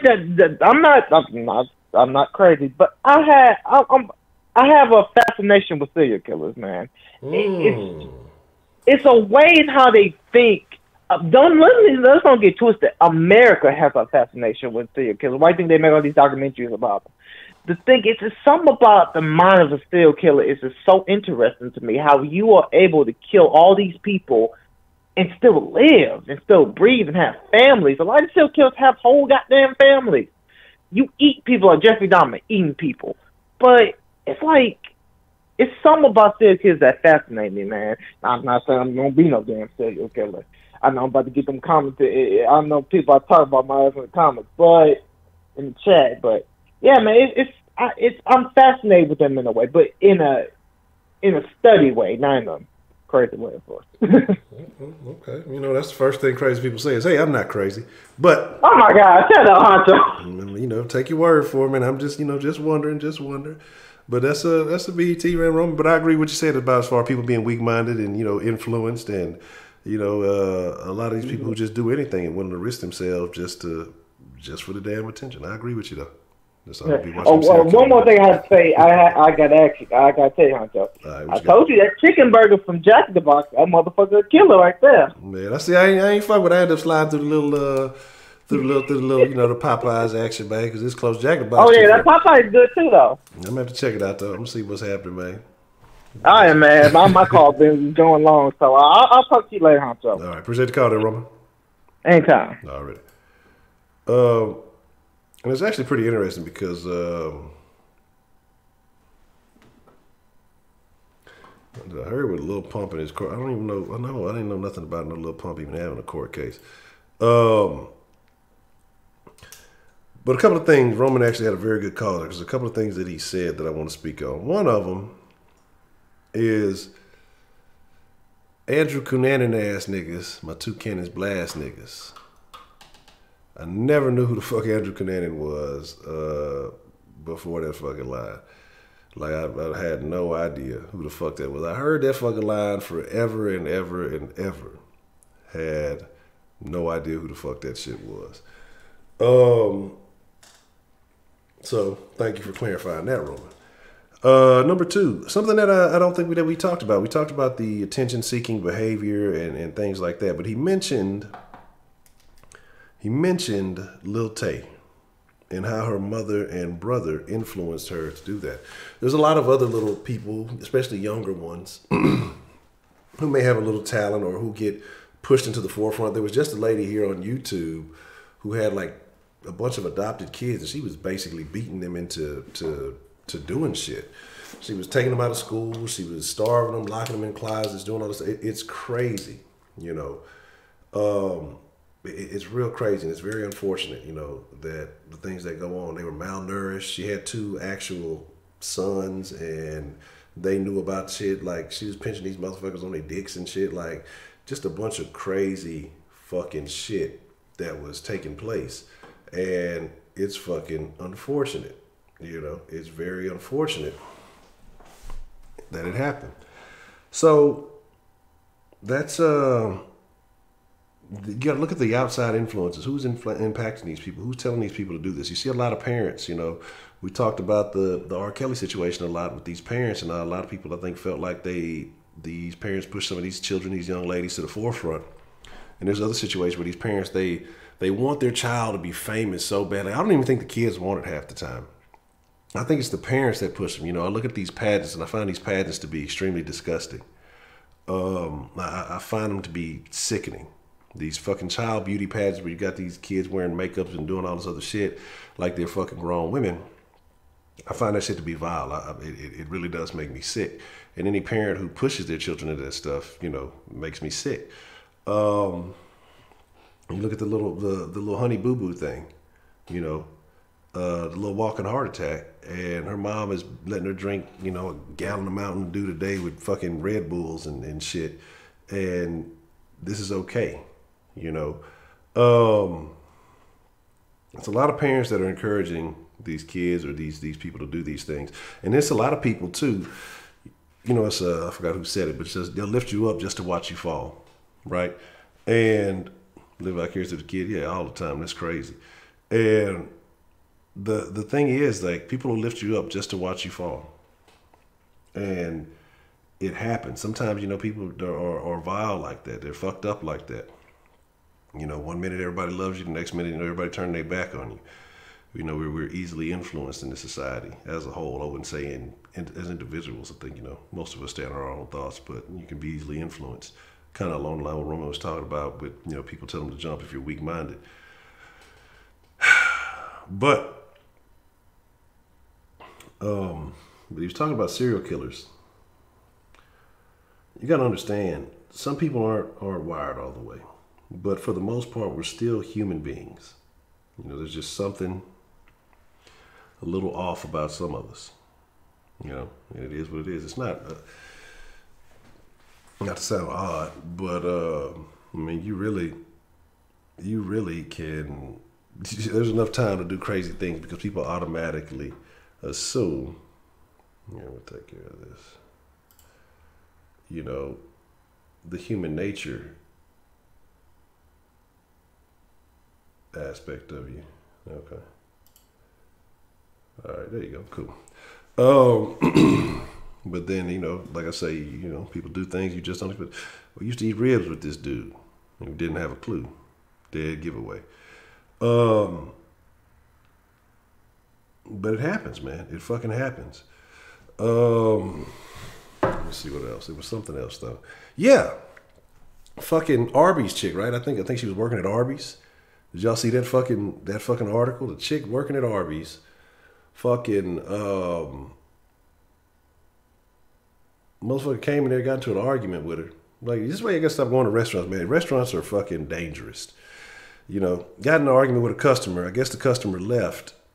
He came back. They said he circled around the parking lot. She went, got in the car, chased his ass down, I guess, killed that nigga, and then went back to work. Went back to work like ain't shit happened.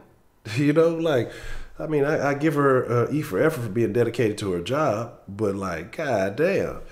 If I didn't wipe somebody out, I'm going to go ahead and enjoy my last few minutes of freedom because it's a wrap. I'm not going to be making these old vagina burgers, vagina sandwiches, or whatever, this roast beef shit. I'm finna look, I done just killed a nigga. I'm finna go smoke me a blunt because they finna come get my ass. You know what I'm saying? Oh, that's terrible. That's terrible, pissing in the butter machine. So again, like I say, it is what it is. We talk about attention. We can talk about Kenneth. Kenneth is in need of attention. Kenneth gets upset because some of y'all may or may not know this, but on occasion, I do go by Kenneth's house to check on him. I'm what they call a Gary. And, I check on Kenneth, make sure he's all right, but primarily I'm there to make sure that his mom has the needs that, a woman has and that they're met by the Gary. That's my job. That's what I do. And sometimes I think that Kenneth gets a little upset because he doesn't get the same level of attention that, Mama Cologne gets. But he doesn't understand. He's still a young buck. He doesn't really understand that whole process, I bring him a Happy Meal, Sometimes I'll get on a video game with him for 10, 15 minutes, kick his ass at something, at whatever game, he wants to play. But then, hey, it's Mama Cologne time after that. And, it's just kind of how it is. I like Kenneth. I think Kenneth is cool. But I like Mama Cologne a lot more. Anyway. So, so your mama be over, but your mama over. You ain't lying. We go outside and toss the Nerf around. He's almost a big boy. He can almost get a play with a regulation football. He'll be there soon. But my thing is that this attention-seeking behavior, like I was talking about the chick who killed. Then what was the other one? Oh, it was another one in Chicago that the off-duty cop got killed. Right? It was two niggas, and so basically, off-duty cop got killed. He just sitting in the car with some of his people. And what happened, these two niggas was mad because another fast food restaurant, that's what I'm saying, fast food restaurant will get you killed. If the food don't kill you, the people will. Right? They got mad because they got into an altercation in Chicago with some Mexicans. And so they left basically looking for the first, I guess, Mexicans they can see. And they motherfucking me shot the fucking car up. Well, they killed one nigga in the car. They say one nigga pointed at him, another dude. So one nigga was like 24. The shooter was like 24. The other nigga was like 32. And the shooter, this nigga had a degree. They said he tried to be a cop like the year before, like about 2 years ago, in 2017, but he wasn't successful. But this nigga was just mad. Because some Mexicans, I guess, they had to punk his ass. Because if you wouldn't be mad, if your ass didn't get punked, you wouldn't be mad about the shit. So obviously he was mad about that shit, that somebody punked his motherfucking ass. And he just taking it out on somebody randomly, which happened to be an undercover cop. So they getting their ass beat currently as we speak in Cook County Jail. So there's that. And then they saying there's probably a third person who's involved with it too that they gonna motherfucking find. So it's unfortunate for them, but it is what it is. Let's see. I don't know, Roman. The Roman family. Roman gonna be out here recruiting these youngsters, having them listen to old school music. You know what I'm saying? He gonna put them on some game. They gonna think it's just some old coaster shit. But then slowly but surely he gonna indoctrinate them. Y'all gotta get away from this bullshit. This music. Now you gotta listen to some of this good shit. And then slowly but surely he gonna have them out there committing murders at hole in the walls all over Houston. You know what I'm saying? You wake up in the middle of the night, it's your boy Roman. And get the fucking you up. I'm fucking with you, Roman. So, it's just some wild shit, you gotta give you a hard time, Roman. But the thing about it is, man, people are peculiar. And that's why I say I don't put anything past anybody. I like people for the most part. I hate society, but I like people as individuals when I get to know them. Whether, like I say, and it doesn't matter if we agree, disagree, whatever it is. I can rock with people. Because, like I say, the thing is finding the common ground. Because we have more in common than we have differences. It's easy to find the differences on the outside and use that as a foundation. Man, woman, black, white, one of the multitude of other fucking skin tone races. Even if you're black, light skin, dark skin, it's easy to pinpoint the differences to differentiate yourself. You know what I'm saying? To find a reason why you're not supposed to like somebody. But if you actually took the time to have a conversation with said person, you probably find more reasons why you're more alike than you are different. But we don't want to do that these days. We're too self-centered as a culture. We're either too fearful that everything that we've ever believed has been wrong, and then you have to really examine your entire belief system, or we're too self-centered. So you're self-centered or you're fearful. It can be a little bit of both. You could be fearful is why you could be self-centered. Who knows? But, the differences are interesting, though. But the thing is that what people do is they use the differences as an excuse not they use that as an excuse to dehumanize others. Well, because they don't think like I do, they're stupid, or they don't think like I do, they're not, of a certain quality or whatever it is. And I do it from time to time myself. I mean, let's just be honest. It's human nature.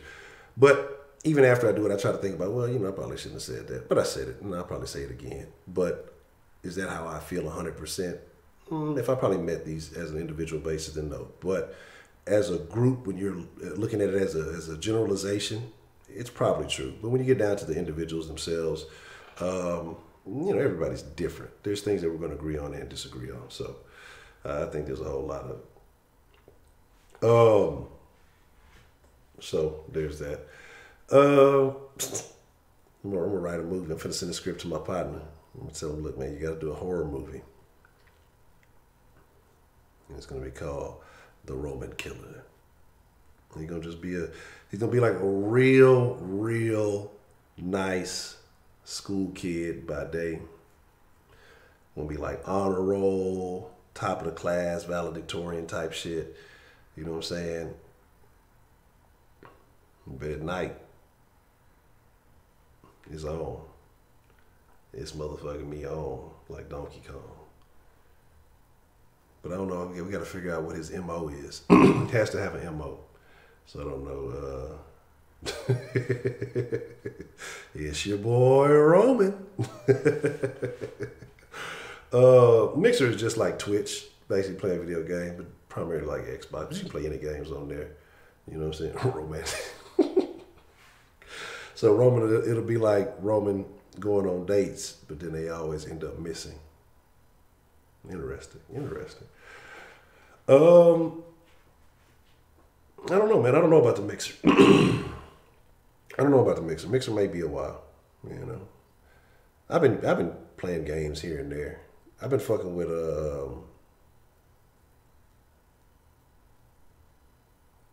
they just put it on Game Pass, and I wanted to play it a while back. Everybody said it was pretty good. That Arkham series of Heidi, you tosser, you never ran Mixer. Some little 8-year-old kid fucking ran Mixer. He was the Mixer king. I've been playing that Arkham City, Arkham Asylum. I think Arkham Asylum was the first one, and then Arkham. No, let me fix that. And then Arkham. I think I'm in Arkham City now, so I beat Arkham Asylum, and I've been fucking with Arkham City, but I ain't played in a week or two. Man, we don't want nothing to do with no PUBG. Fuck PUBG. Apex gang now. PUBG just took too long to get right for Xbox. Like, that shit was in beta mode forever, and then by the time they finally got it right, like, it just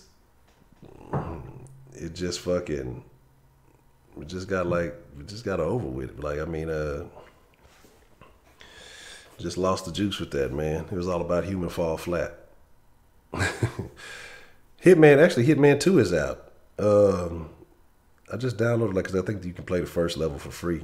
And I was looking at it. It hadn't been selling very well, so I'm sure it's on sale somewhere. Because I enjoyed Hitman, because I'll be in that bitch fucking up all the time. But it would be fun. It would be fucking up full speed. So, it's cool. The Division 2, oh, man, look. I ain't gonna lie to y'all.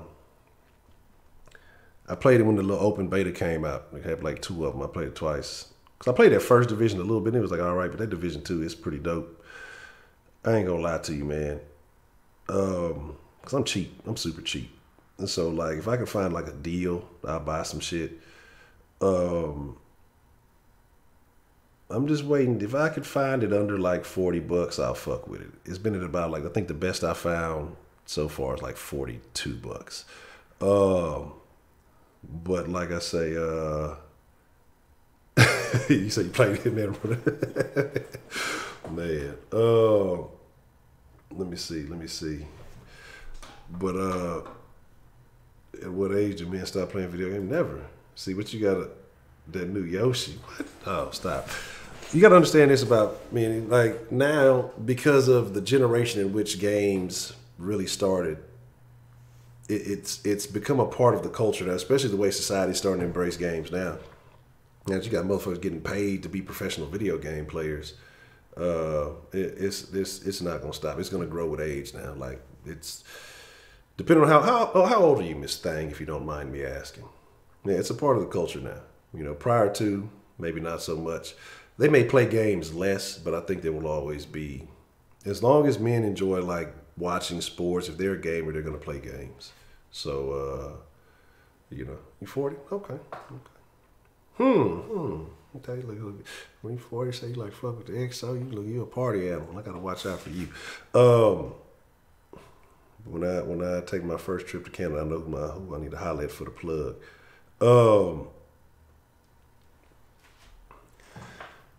Yeah, that's what I'm saying. We're gonna have a sauce league, man. Oh, you turned 40? Oh, it's a special birthday. Okay. Okay, you're going to be the big 4-0. We're going to have to... Look, when y'all, if anybody else does call in, y'all got to switch calls. So they got to call in, wish Broderick a happy birthday, man. That's what your son thinks he wants to do when he's older. Well, encourage him, you know. Man, here's the deal. They got motherfuckers who were paying, it was a dad, he was paying somebody big money to be a Fortnite tutor for his kid. I'm like, does it really get that fucking good? Does it really get that fucking good? Like, I accept it. I'm bad at video games, and I'm bad and I don't care. Like, that's why I prefer story-based games in the first place, but I'm bad and I don't care because I'm not trying to be the greatest ever. As long as I can enjoy what I'm doing for a little bit, waste a few minutes, and meander around like a lost old guy in a retirement home and have some fun, I'm cool. I ain't trying to be no fucking gaming world champion. That's just, I don't have the digits. And what I mean by that is, I don't think that my hands are properly designed. Like my golden age was the original Xbox with the big ass controller. Okay? Because I'm trying to give y'all something to compare. Like, you got to understand, like, my hands are too big for modern control. So it's like, I'm not like a smaller handed person is able to access buttons faster. You know, they little twitch muscles and all that. They're going to, they're going to be able to react faster. Like, I'm gripping the whole motherfucking controller one-handed and all that other shit. So it's not going to be me. You know what I'm saying? It's not going to be me. So I'm okay with that. I'm absolutely fine with that.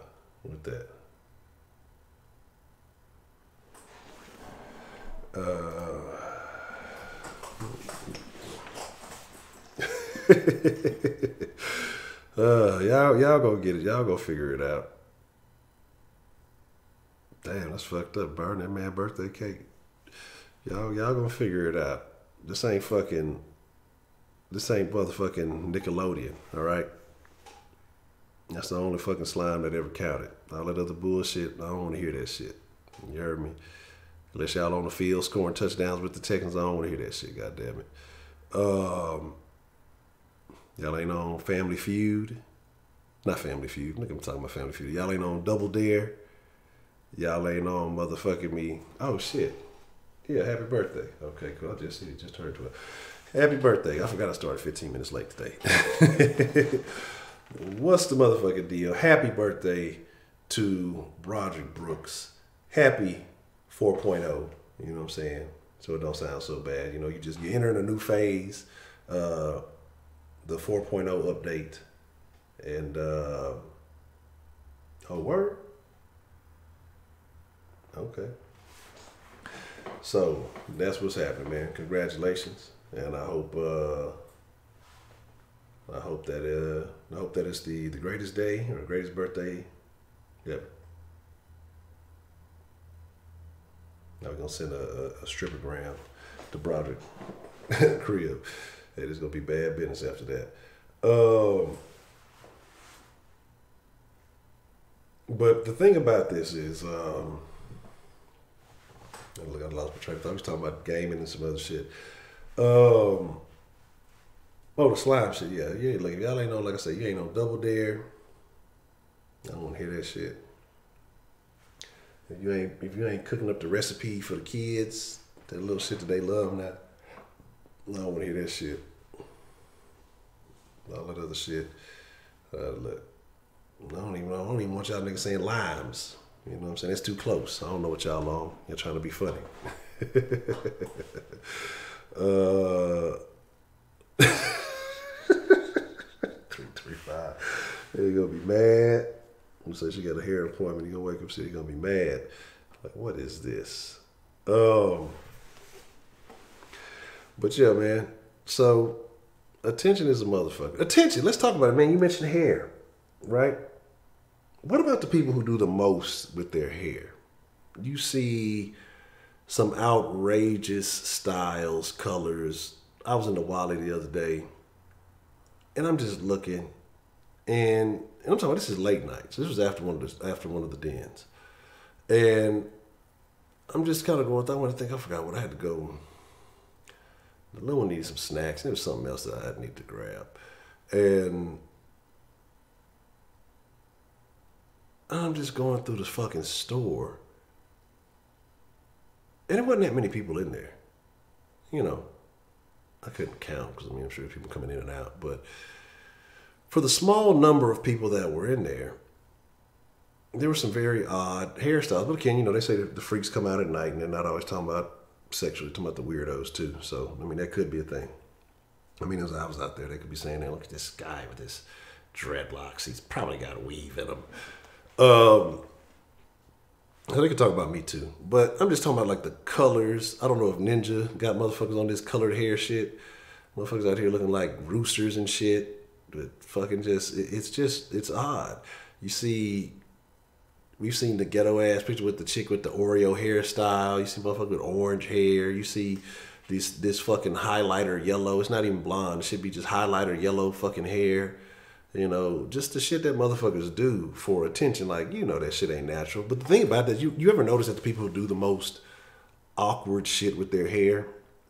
I mean, just look at it. And then, again, to each their own. Everybody has a taste. Everybody has a preference, right?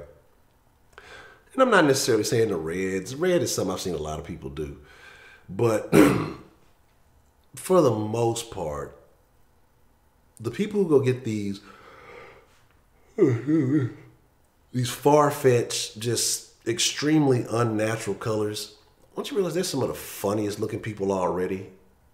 And so I guess they do that to generate, 'cause I mean, they're people that you normally probably wouldn't want to pay too much attention to. I mean, for the most part. But then they go get these outrageous ass colors, so you kind of gotta look at them. You're like, why? I mean, but you're looking, right? So it's very odd. It's very odd. The meat dress. Who was that? Who wore the meat dress? Pink? No, Lady Gaga. Yeah, man. Like, hey, don't get me started. So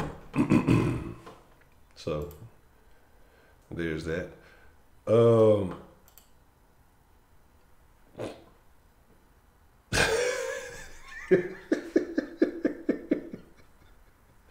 And Mars on the rampage, huh? Lady Gaga. So, and that's what I'm saying, man. It's just it's a terrible deal. It's a terrible fucking deal. But yeah, there was just a lot of odd looking ass people, a lot of weird looking motherfuckers out there that I'm just like, man, for this to be such a small number of people, it's very, very peculiar. And then I saw I don't know if they were a couple. I don't know. I'm not even gonna talk about nobody, but they were just the most oddly misshapen duo couple that I've ever seen in my life. I won't say ever. I've seen some weirdos, but because they was walking and talking, and I'm pretty sure he sounded extremely feminine, and she was husky to say the least. And again, like I said, there's nothing wrong with a BBW. I don't look, hey, there's, you know, I got a wingspan. If if we can work with it, you know, but I gotta be able to connect. So I don't want to give you like a basket, but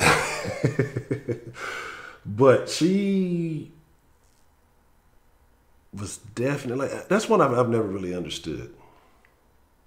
You know, I can understand maybe if you have an injury or something like that. But if you're a normal functioning human being, like, how does all the weight get like stuck up here? And it's like you have like normal sized legs, but everything else, you know, I don't know. I don't know. I'm gonna leave it be. The fucked up plugs. Now, I've never understood that either. What do they call them? The gauges? No, they didn't have those. Maybe there was one guy that looked like Ninja in there with the haircut. He might have. Yeah, you gotta hit some squats, man. You gotta hit some fucking squats. So There's definitely that. Fake Kenneth is Edman. What if Kenneth and Edman are all the same guy? They might all be in the same room. All right, it's your turn to call.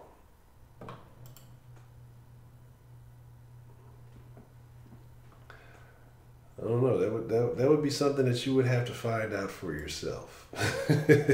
And the fact that you have to ask might not bode as well for you as if it were a natural situation. I'll leave it at that. That's just my advice. If it ain't natural, it's usually probably not in your best interest.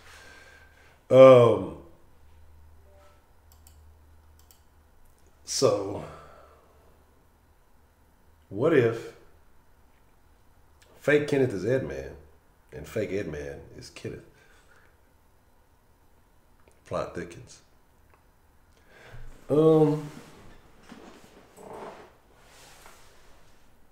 was one more story I wanted to talk about, and I'm trying to remember what the fuck it was. I was actually thinking about it like 2 or 3 minutes now, man, because I got off track.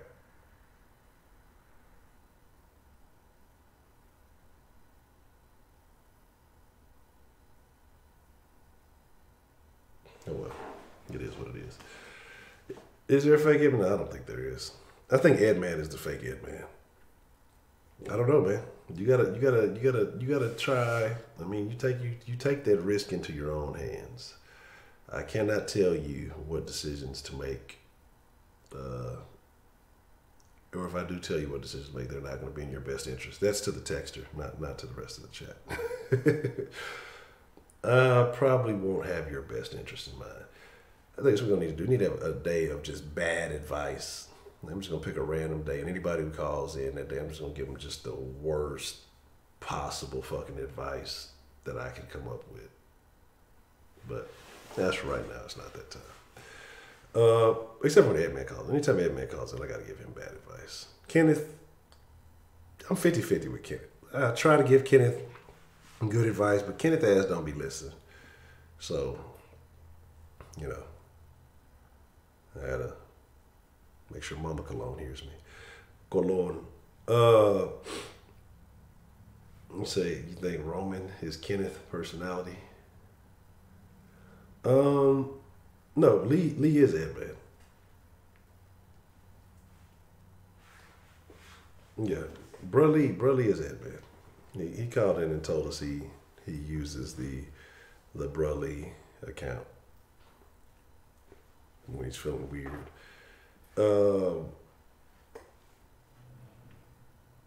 Shout out to Lee too, though. Lee has some very interesting calls. But here's the thing. This is why I like the Den. We got a few minutes.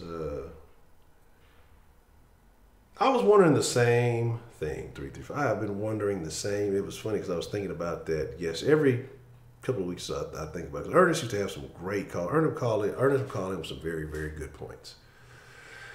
I think the last time Ernest called in was on a sauce. And I think it was a sauce that me and Wink had did. And I think that's the last time I remember him calling in.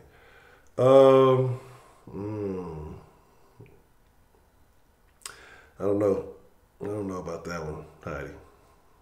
That one's on the floor. No shooting foul. No.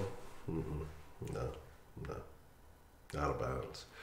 But no, I think that was the last time. That's the last time I remember Ernest calling in. Ernest had some great calls, man. Ernest had some very good calls, but I hadn't heard from him in a while. But I sit and I think about the diversity in the backgrounds. That's why I say it's very interesting when I get it because I did say I would speak on this a little bit more. That with it being where it is now, because I think about when I was going back and looking at some of the old Kush dens and kind of the energy and how it was at that time. And it was a close-knit group then. And I think that the Kush den served, and the time that we had as the smaller group served as a good foundation to where we are now. You know what I'm saying? And this is OG shit, you still fairly do. You'll get there. You'll get there. And so I think the Kush Den crew and how we kind of solidified a nice, interesting bond at that point, and then to where we are now. And then, you know, with more people starting to kind of discover it and come in, and that a lot of people are just, you know, kind of falling right in. And I think it's pretty cool. You know what I mean? Because I used to think there's no way nobody's fucking with this shit. I mean, ain't nobody. We a little too thrown off in here. But then to find out that, hey, there's a lot of thrown off people just like us. It's great.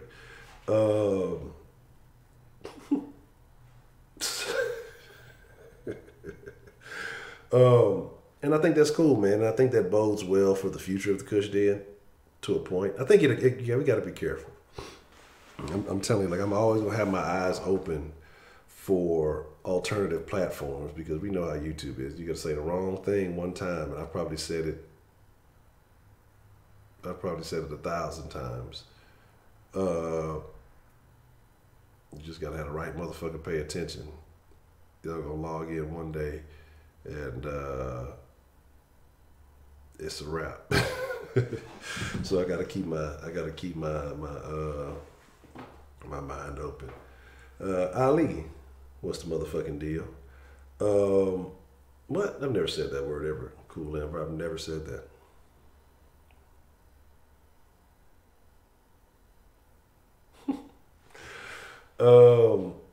Yeah, some people say they miss the old weed Honcho. I say Ali. I don't know, because I think of Muhammad Ali, like the greatest. She come in fighting. Alleys are where you go to have dirty dumpster sex. So, you know, I like Ali. Ali is a champion. Ali, dirty dumpster sex. You take your choice. But, you know, my thing is,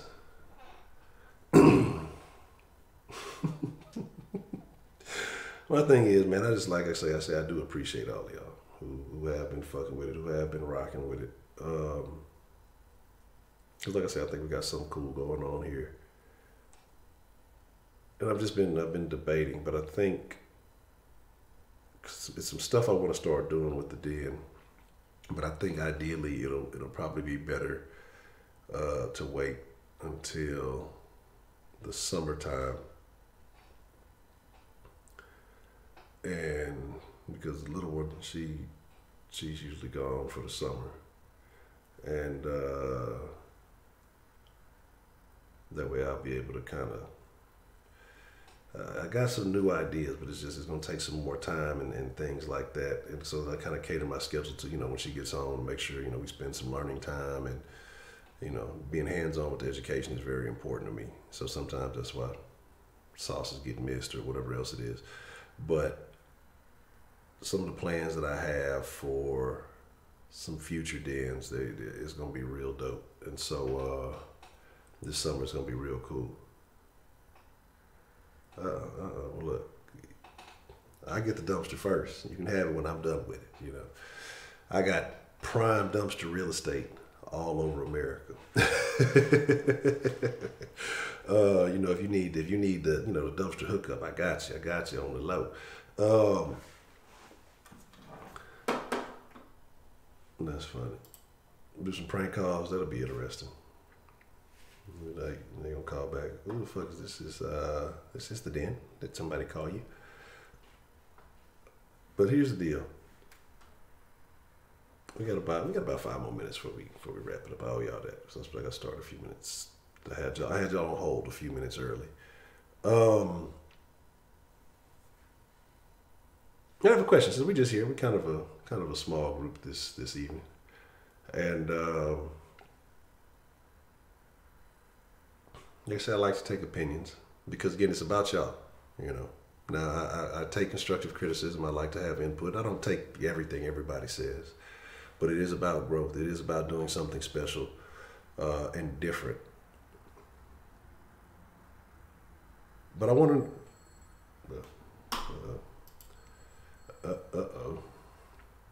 Somebody want to cuss. I should have cut the goddamn phone off when I said it's 5 minutes left. What's the motherfucking deal. Who do we have calling in to the den this evening? Hey, it's your boy Josh again, man. Josh, what would you like to drop in the den this evening, man? All right, man. But about the attention, man, the price for it, I would say, as the way the society's going right now, I would say that the more attention that you get, the more you're able to bring stuff, which is pretty much good or bad attention. Because I know in this society, man, it's almost like the saying, any publicity is good publicity. So, I mean, shit, you got people out here getting attention for the wrong reasons, and you got people still out here praising motherfuckers, man. I don't know if it's trolling, I don't know if people being serious, but that's just the way of the world is right now. So, it is what it is. Okay. So what about you? What do you think is good attention? What do you think is bad attention? I mean, good attention, it could be, I'm going to just say the generic answer. Good attention could be, doing something good in the community or, helping somebody out, like just pretty much you do some community and people like shout you out on social media and stuff. I mean, you get good publicity, or if you pretty much do good service. But, bad attention is, what's going on right now in the media, party situation, Jussie Smoke situation, stuff like that. Because, in my opinion, Jussie did that for attention, so he got what he wanted. So, that's just an example of good and bad attention to me. Okay. That's a BET. What about you? Are you out there getting attention by any means necessary? I guess not really, because I guess when you're a college student, you pretty much want to focus on, I don't know, just graduating and finishing. So whatever it takes to, get across that finish line. If I get attention, when I park off stage and, everybody's cheering and celebrating everybody who graduated, then that's good attention also. But when you get to college, man, you probably know this, man, everybody just worried about passing, because I know situations where at UH, man, I see motherfuckers happy to get D's and shit. And for some classes, you can get D's and, can move on because those not in your major pretty much. But I seen, as long as motherfuckers don't have F's, motherfuckers is happy. Yeah. So it's a different grind, and that's just how it is. Okay. Well, that's the BET, man, Josh. I agree. We'll go get that good attention, man, and, use it to propel you forward. I appreciate the call. I remember one more thing, man. Since I know I missed the sports stream because the dude was at school and shit. So, but at UH and Kentucky game, they got a watch party for Theater Center for anybody that want to show up. Free admission. I know they got to pay for parking, which is $5. No, hell no, fuck that. All that shit. Yeah, they out of there. Fuck all that, man. I know they paid U of H too much money from parking tickets from when I was there. I ain't paying them a goddamn thing to park on that goddamn campus. I catch a bus or something. I'd rather park down the road in 3rd Ward, have my shit get broken into, and then ride that motherfucking bus or something over to that bitch. Goddamn, fuck U of H and any kind of parking motherfucking fees. Anything that do with parking at U of H, fuck it. God damn it. I'll parachute into that bitch. Okay. Forget the parking. Just at least, for anybody just trying to show up. I mean, other than you, anybody else, I'm just getting the word out because they just got it word. They just put the word out just Wednesday. I don't know if everybody heard it. I know how they think we're gonna lose by 30 tomorrow, some crazy shit like that. But some analysts picked us to win, which is shocking. But Heidi is a small kitten. She doesn't know any better. So don't take her advice. All right, man. I appreciate the call. All right. I want some apologies. That's what I'm saying. Like, man, girl, but she talking about it was a mistake, a clerical error, and they better unfucking do that fuck. Like, because here's the deal. No matter how it comes across, it's going to look like she did some old fugazi shit. And if she don't want motherfuckers looking into her background and her dealings, which is going to happen, she better unass that motherfucking expungement. And get it right. This is going to be her career for Jesse's. Because you letting this motherfucker run around and shit on the city that you work for, like, you about a goofy bitch. You better get that shit fixed, and I'd be dropping all the evidence out there to make sure that motherfuckers know he did that shit. Because this motherfucker running around talking about he innocent, he didn't do the shit because, you know, unaware motherfuckers will sit here and agree and yeah, see, because that's what they want to hear. But when you ever heard somebody innocent having to break bread and do computer, like the simple shit, but people don't want to hear that shit. But it is what it is. You know, it is what it is. Shooting in Seattle, no, I didn't. Yeah, I didn't see that. Yeah, no, I was gonna ask. I ain't forgot about the opinion. I'm gonna kill the line real quick. And my opinion is, because like I say, so many diverse people, so many diverse entities, thoughts, backgrounds, and things. And I'm just curious, you know, if it was one thing, if you had one sentence to describe what it is that attracts you to the den, or one sentence to say what you would like to see more of from the den. Either one. So what you would like to see more of, or what you like about the den, what you know, brings those of you who are here back, you know, time and time again, which I appreciate. I'm trying to say it in one sentence. I would like you guys to just drop that in the chat if you wouldn't mind.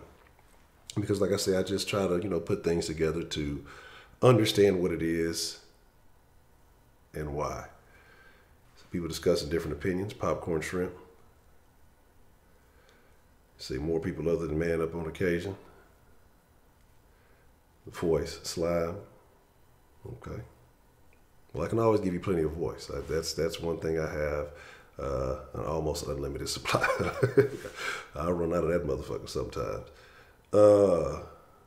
Let's see. Real talk, race. Okay.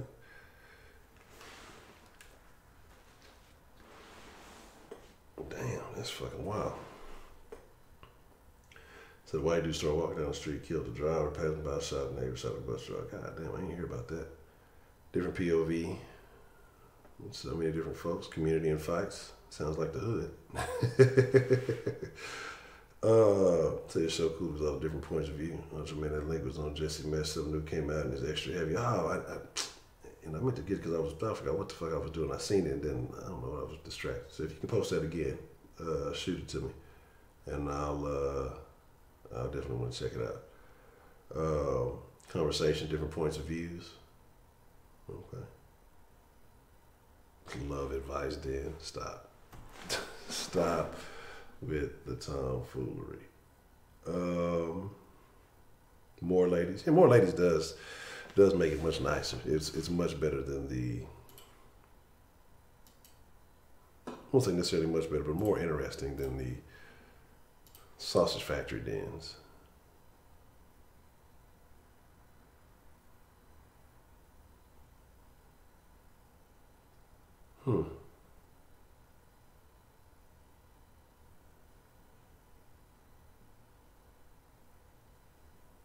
I'll check into that. I'll definitely look into that here. I'll definitely have to look into that. Love hearing strangers' confessions. Okay.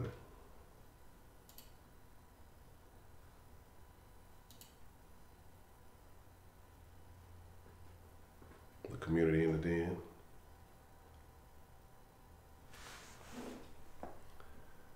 Oh, you said like love phones. Love phones. This love connection.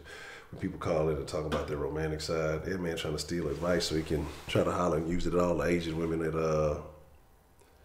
at U of H and shit. Because the professor learns you the game you can't even fathom yet. Okay. Yeah, it was good. I actually asked for that for the link. He got timed out. Can't be a preacher because you cuss too much. Yeah, that's what I was about to say, man. Yeah, I was about to say, man, yeah, you get a cussing preacher, man. You already know. Okay.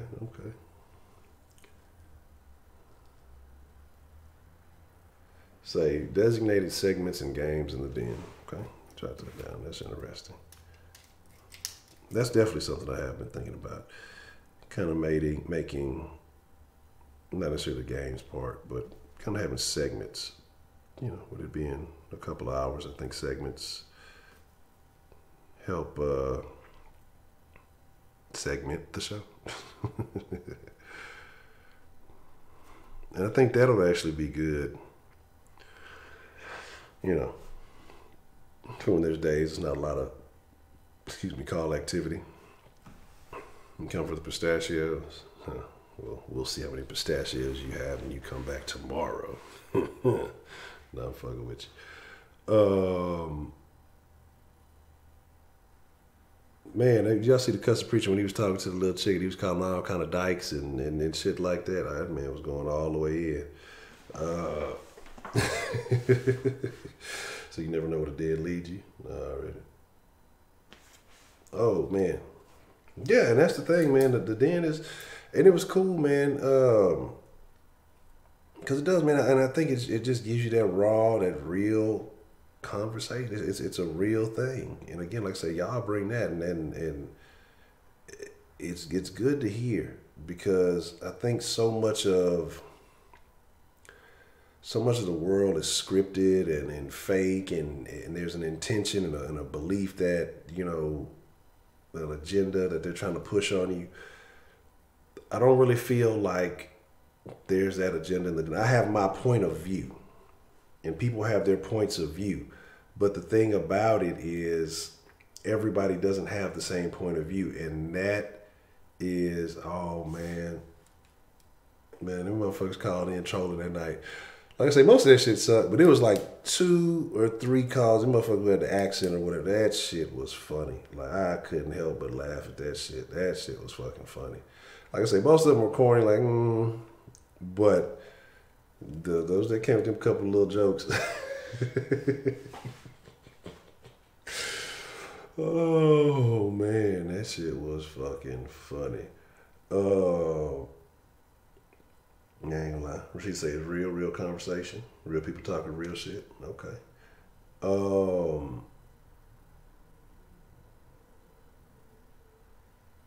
You said like intro segment, daily topics, the games, the live calling, something along those lines. Okay. Yeah, I could add that. Let's see.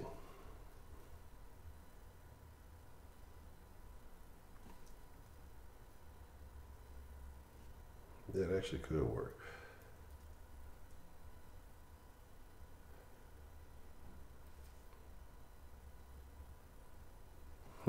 Maybe have some interesting trivias and things. Non-anonymous, huh?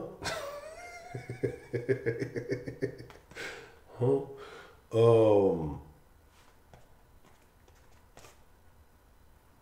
Let's see.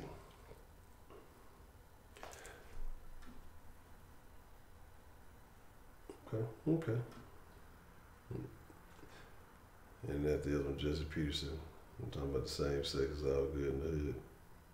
What?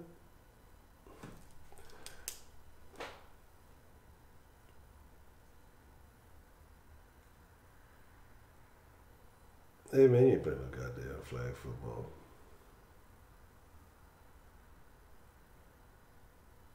Okay. So like I say, I appreciate it. There's some very interesting suggestions, and I see what it is. Some down home how I grew up stories. Oh man, them youngsters don't want to know nothing about that. I try to tell these youngsters about a little something. They say, they start calling me old head Ed. They don't want to hear it. Okay. Oh man, when the shit fell over, it was a wrap. That's when we had to start making some moves. Had to start making some upgrades. After that, the shit fucking collapsed. I was like, yeah, that's it. That motherfucking where's that monitor? It's over there somewhere. So yeah, definitely.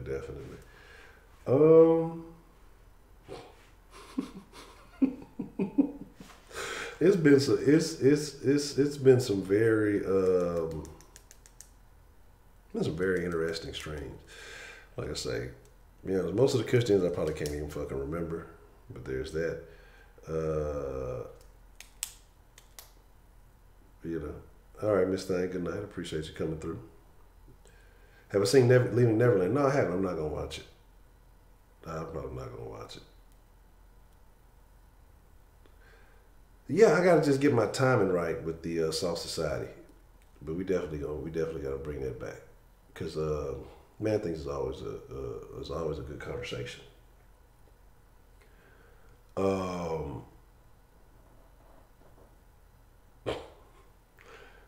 Man, what happened? What was it? What happened with the bug? Oh yeah, that bug did. That motherfucker like popped up out of nowhere. That nigga pulled up on me. The bug pulled up on me. Skirt, skirt. Yeah. First time Jay Dizzle called did. Jay Dizzle been going in from the beginning.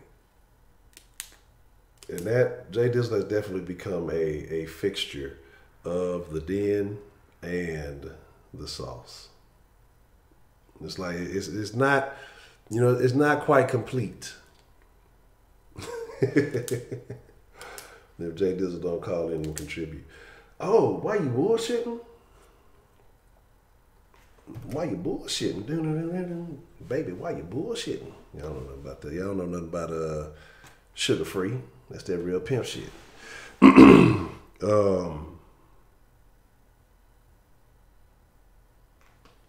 I think the den anniversary is coming up, but I need to check it. Knowing me, it might have fucking passed by already because I said the sauce. I thought the sauce anniversary was on the 13th. That bitch was on the 10th. And so I was like 3 days late for that motherfucker. And then something like that. And so I gotta see. I gotta check. April 6th? Word? I don't be remembering. April 6th. I knew it was somewhere in April, so I was believing it was somewhere in April. I was gonna say the 10th. Everything gonna be the 10th. I'm usually somewhere in the vicinity. Round that motherfucker up, goddamn, to the 10th. April 6th. We'll do something special for the den. We might, you know, I said we'll give y'all a, you know, every now and then they'll extendo den. So we might do something special for the den anniversary.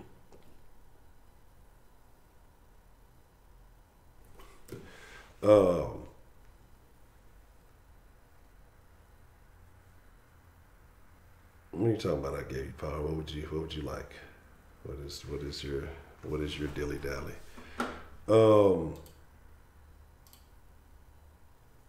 It should be a 10th anniversary every year stream. That's kind of how anniversaries work. I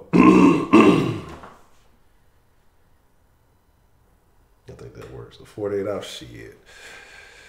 Y'all be lucky you get 48 minutes, goddamn. Roman. Here's the deal with Roman. Roman pulled up on the scene and leveraged the momentum. You know what I'm saying? Roman pulled up on the scene and leveraged the momentum and hit the ground running. So I'll give Roman that. Because Roman, I want to say Roman pulled up maybe a couple of weeks before the Saw Sports Pro Bowl, and then and before the Saw Sports Pro Bowl, he pulled up and it went hard. Saw Society, no, Saw Society didn't have any merch. Saw Sports does. But Saw Society, like I say, we were growing, then, you know, it was just some timing issues on my part. And then I know Man Things had some things going on, and so it was just about getting that schedule together. But we're gonna work on getting Saw Society back in action. And then these goddamn Texans, I'm telling you, these Texans don't get their motherfucking ass right, it's gonna be rocket sports, goddamn.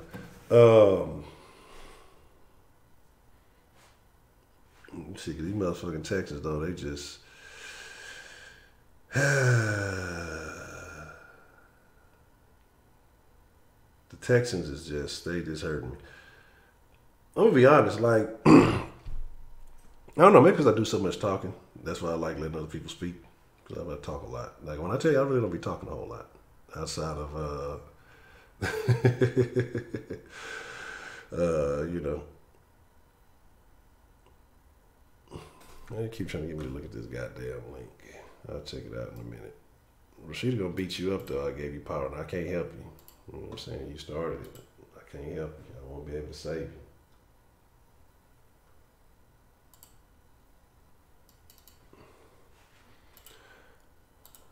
we go. I'll check it out in a minute.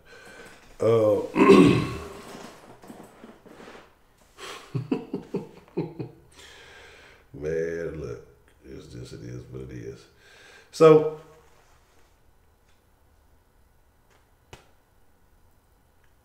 I ain't gonna play it for the damn den. I'm trying to get the den already. Look, the fucking den already don't get no fucking advertising. Every time I come back ready to do a live stream or do another video, the fucking shit got the little yellow no monetization mark on that bitch.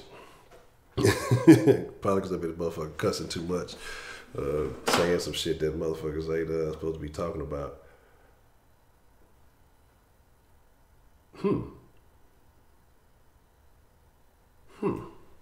Okay. A best advice night. That'll be good. That might be something to consider for the anniversary. Because the den ultimately is about growth, about people learning. So I think that might actually be pretty good. I think that's I think it's pretty good. You say you homeschooled now. Oh shit, Roman and dropped out. He said the school was bored, he wasn't fucking with it, and I didn't dropped out. God damn.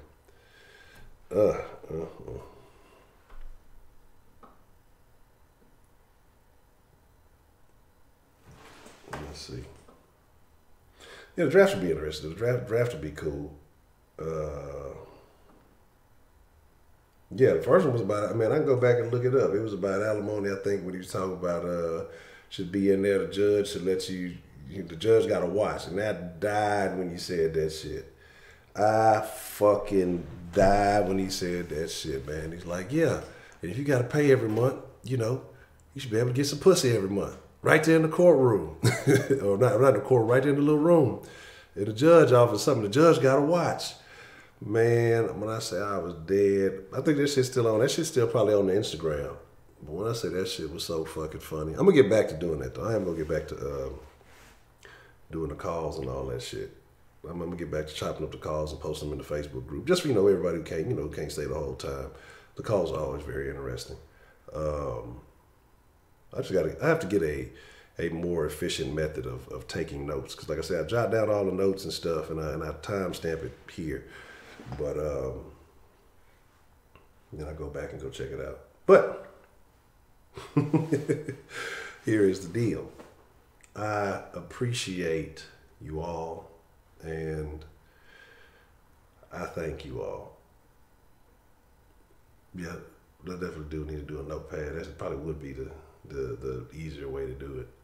But I've been handwriting stuff so that way I can you know, just like if it's a bunch of calls in succession, and I just kind of want to make sure I don't forget anything that somebody else called before. So that's why I'm always handwriting the little notes.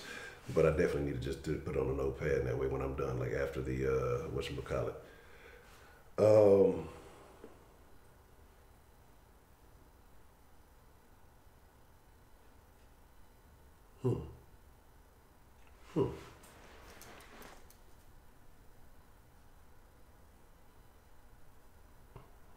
Let's look at some growth where you say things that changed your mind, made you appreciate.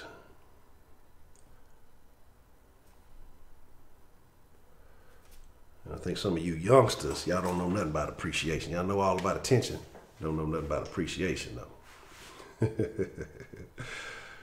Made your mind, made you appreciate. We had some very, very good calls, man.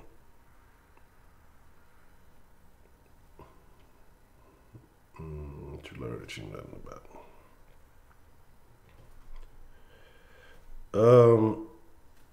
I learned about how not to get caught by your grandma when you're humping on the roof. Nah, that was funny. That was a funny story. There's been some funny ass confessions. You know, yeah, so I called last night. Epic. You know, it's like, I don't know how many of y'all fuck with them RPG games. You know, you earn XP and shit, experience points. You know, I got my pimp game experience points went up like 250 after that call last night. Peeping the whole code and all. Oh man, I don't know why y'all cheer for her. This bitch losing. It's been too much. It's been too much motherfucking shit going on in this motherfucker. It's been too much shit going on in this motherfucker. Yeah, I thought about a soundboard.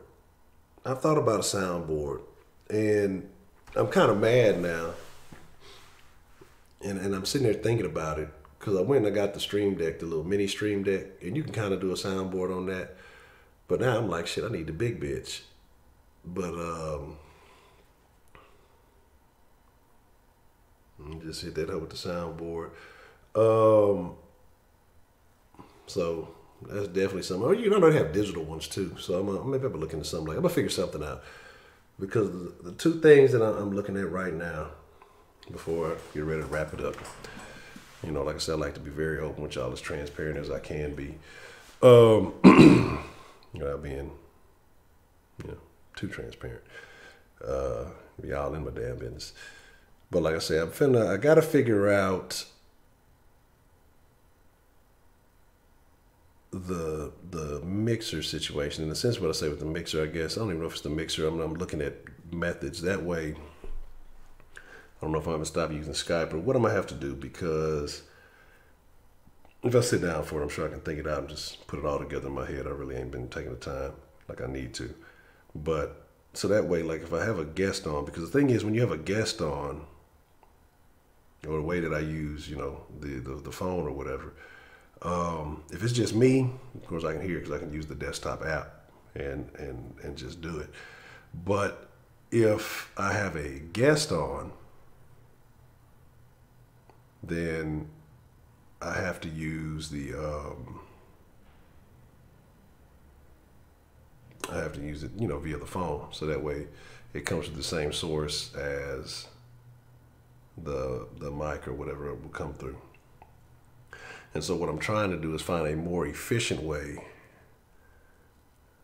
because I want, you know, if say I have a guest on, even though the guest can hear the call, they can't respond. Like, so whoever's on the phone wouldn't be able to hear them talk.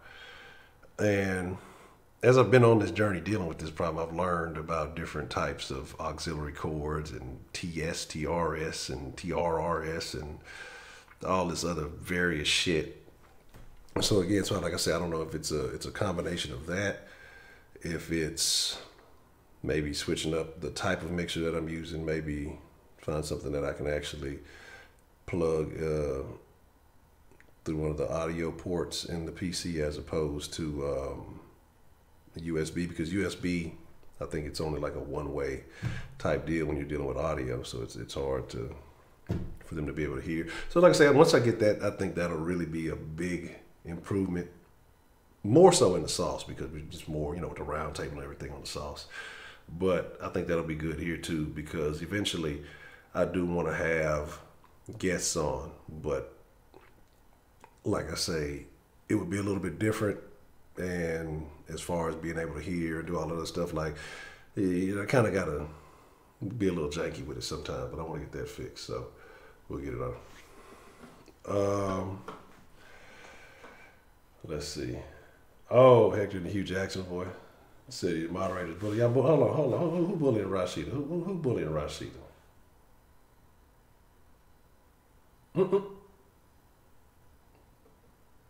Yeah, that's what I said. I gotta start chopping it up. You want to file a complaint?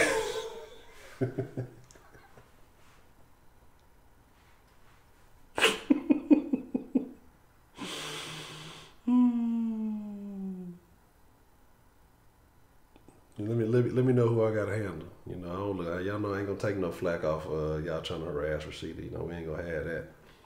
I don't want to have to shut this whole party down.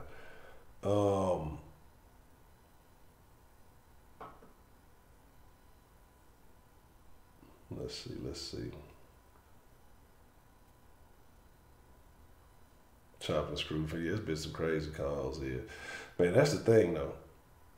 That's the thing. I'm still fucking with Xfinity. But here's the deal. And it's gonna get to that season too. That I'm not looking forward to. I can feel it. I can definitely feel the difference. I'm already a little bit there. But when it starts warming up, it gets hot in this bitch. And that's the thing.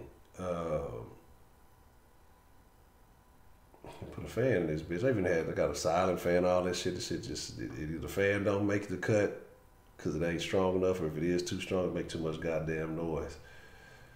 So it's a whole bunch of off the wall stuff. Let's see.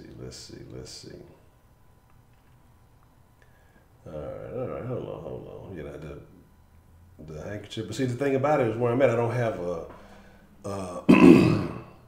to be able to afford to exhaust because of the way the garage is designed, the way I got everything set up. And then if I had to crack that bitch open, it's gonna be too much extra noise. Because you still have to have a way for it to dispose of the violated potent air. I'm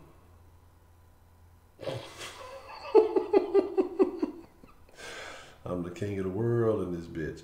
Let me see. Hold on. If that Miss Rashida trying to call, if it's the real Miss Rashida, we'll take one more call. I'm saying ain't gonna be fucking with y'all. I'm in here still fucking with y'all. We doing this because it's Broderick's birthday. That's the only reason. That's my excuse. All right. I'm take one more call. Only if it's from Miss Rashida. If it ain't from Miss Rashida, I don't want to hear. I don't want to talk to y'all. So I'll open it back up. Real quick. That's what, man. Yeah, Roman came in the game as Static Roman.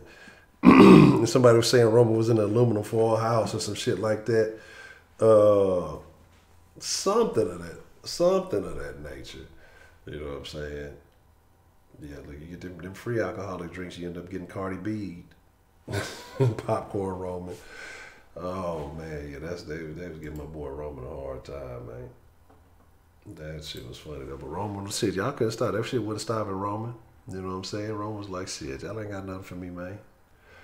I'm still gonna call. I'm still gonna get my point across. Look. Dopey Long Stops, what's the motherfucking deal? All right, look, the Denline is open for Rashida and Rashida only. VIP status shit. She got a complaint to file. We gonna see. We gotta see what's up. So y'all keep fucking with Rashida. She gonna pull up on y'all like old gal from Arby's did. She gonna hit y'all with that fire and then go back to work like ain't nothing happened.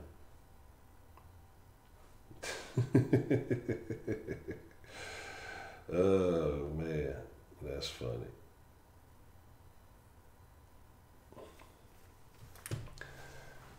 The huge exchange after the Broncos game.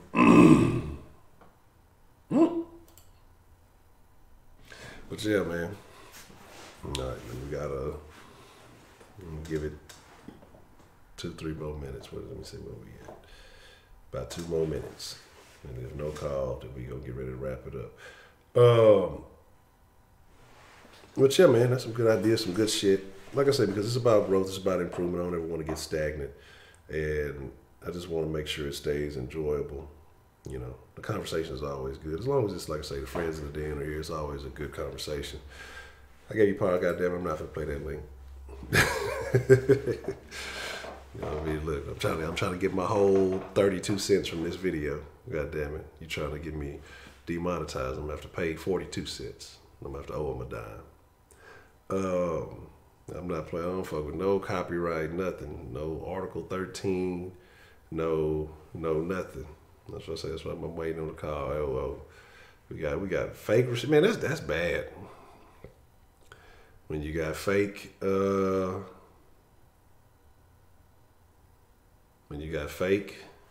winks, you got fake UCFs, we got fake Rashidas now.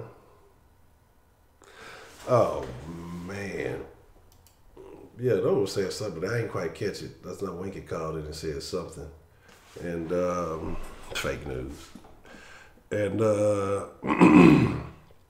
yeah, I know I was saying something. You know, you say anything that you don't agree with, and so Like, man, you have to get used to that because motherfuckers be giving me that. They be on Twitter, well, you done? I mean, I'm not say that shit, motherfucker. Like, but y'all gotta understand what I'm dead serious about. I don't give a fuck about follower numbers and subscribers and all that shit. Not saying I don't give a fuck about y'all. Like, I don't give a fuck about the numbers and inflation, none of that shit.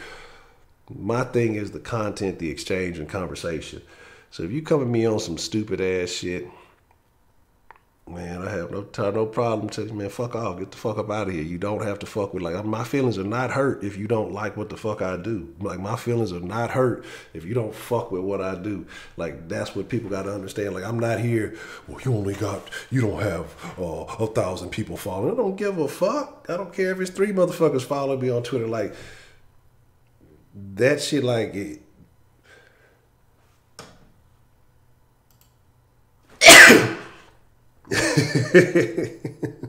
I tried to kiss the ugly face. I couldn't get the sound. Shit, I can't look. I be trying to hold off on the screen sneeze and shit. I be looking Asian eyed and shit. But the thing is, trying to put him on to that nigga was still talking. But the thing is, why that nigga couldn't talk that smoothly when goddamn we were trying to have a conversation?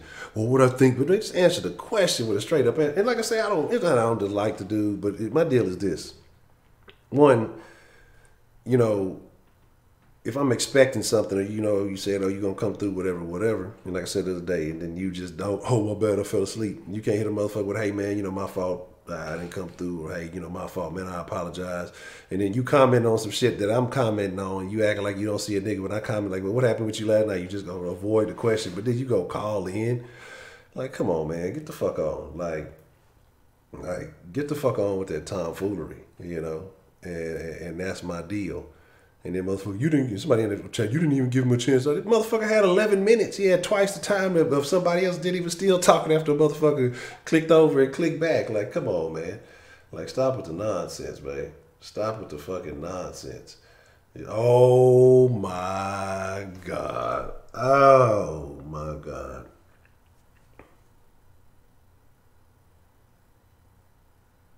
I need to find out what stream that was. See, this is why I say it's time to really get on the ground, because I'm gonna have to hire an assistant or some shit to keep notes and all this other stuff. Because I be getting distracted. Like, that's why I say, like, some streams I don't be able to be fully fledged into the shit, and so like sometimes my points don't. Because I'll go back sometimes and check, sometimes not. Like, but sometimes I know I don't get my point because I'm thinking about other shit. Like, okay, make sure this in order, is this in order, is this fucking up, is this acting right, and just looking at 2 or 3 things. And so I'll be expressing things, but I leave a lot off, and it's like, when it gets to the point where, like I say, like I need me, what is Joe Rogan's buddy's name? I need me one of them. When I can get me one of them Joe Rogan buddies, where I can just focus purely on the conversation. Like, man, look, it'll be that much better. I promise y'all. Like I said, sometimes I feel, I don't say I feel like I'm spreading myself. I don't think it's just overwhelming, but I know I'm not. Sometimes I'm cutting shit short or doing other stuff because I'm focusing on some other shit at the same time, trying to get points across, and so I leave some things on the table. But man, that fucking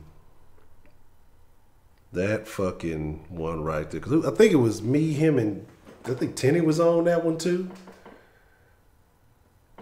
Oh shit, that shit was funny as fuck too. Like, and I missed here's my thing. I missed like the whole fart. Like, I didn't even know what was going on till after the stream. And then he was like at the end, oh, that was me. But yeah, everybody started calling Breaking Wind Braylon and all that shit. That shit was fucking hilarious. It's been some moments. And this is what I'm saying. Like, it's yeah, it just got some work. We gonna make it happen. Den folk, friends of the den, we gonna make it shake. It will only get better. Those of y'all who fucking with the sauce, it will get better. Like I said, I just gotta look at maximizing the potential, maximizing the opportunities, and yeah.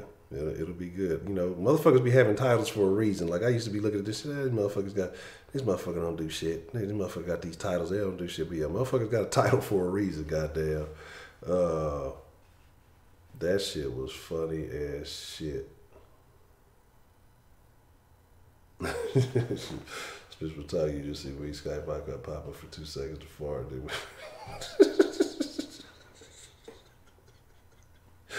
Because, yeah, I remember that was around the time, because I remember there was the debate of which fart was worse, the Shaq Kush fart or the fucking wink fart. The wink one was just like a solid poop, you know what I'm saying? But the Shaq Kush fart was just, that was the whole violation of some underwear right there. Man, but yeah, why is headed to that's, oh my God, dog. There's been some fucking funny episodes. All right, I gotta stop fucking with y'all going down. Going down memory lane. We gotta save some of this shit for the anniversary and all that good shit. But my friends of the den folk, denizens. Oh man, and especially you degenerates. This is yeah. All he said, also the Pimp C, I think when he responded was he was just saying, man, why you gotta be, over there inviting niggas to your dick and shit. I thought that shit was fucking hilarious. I've been using that shit ever since. I've been all kind of DMs with these hoes and sending out dick invitations. You know what I'm saying? I'm inviting you exquisitely to my dick, bitch. What's up? Is you with it? Don't believe that shit because I ain't doing that shit. I ain't no fucking DM diver. That shit for the birds. Yeah, he called it like, I don't know if it was a call or two after that or if it was right after that. But yeah. He was like, why we gotta be doing all inviting niggas to your dick? I thought that shit was fucking funny. That phrasing is hilarious. But here is the deal. Another good evening, and I appreciate y'all for joining. I appreciate y'all for contributing, for your opinions, for your thoughts, for sharing what you like about the den and where you would like to see this go. And again, if you ever have thoughts, if you ever have opinions, shoot them to the Den Show email, shoot them to the Den Show. You can text. You can text. You know what I mean? Like I say, you don't even always have to just call in. You can text the Den when it's not live, or the voicemail, whatever you feel. It's more so, I think I probably do better with text messages, but I get to the voicemails eventually. But with that being said, hey, I appreciate each and every one of y'all. Y'all be cool like y'all be cool. And y'all ain't got to go home. What time it is? You still go kiss him. Is Taco Bell still open? Let me see what's happening. Nah, fucking with y'all. But y'all got to get the fuck up out of here.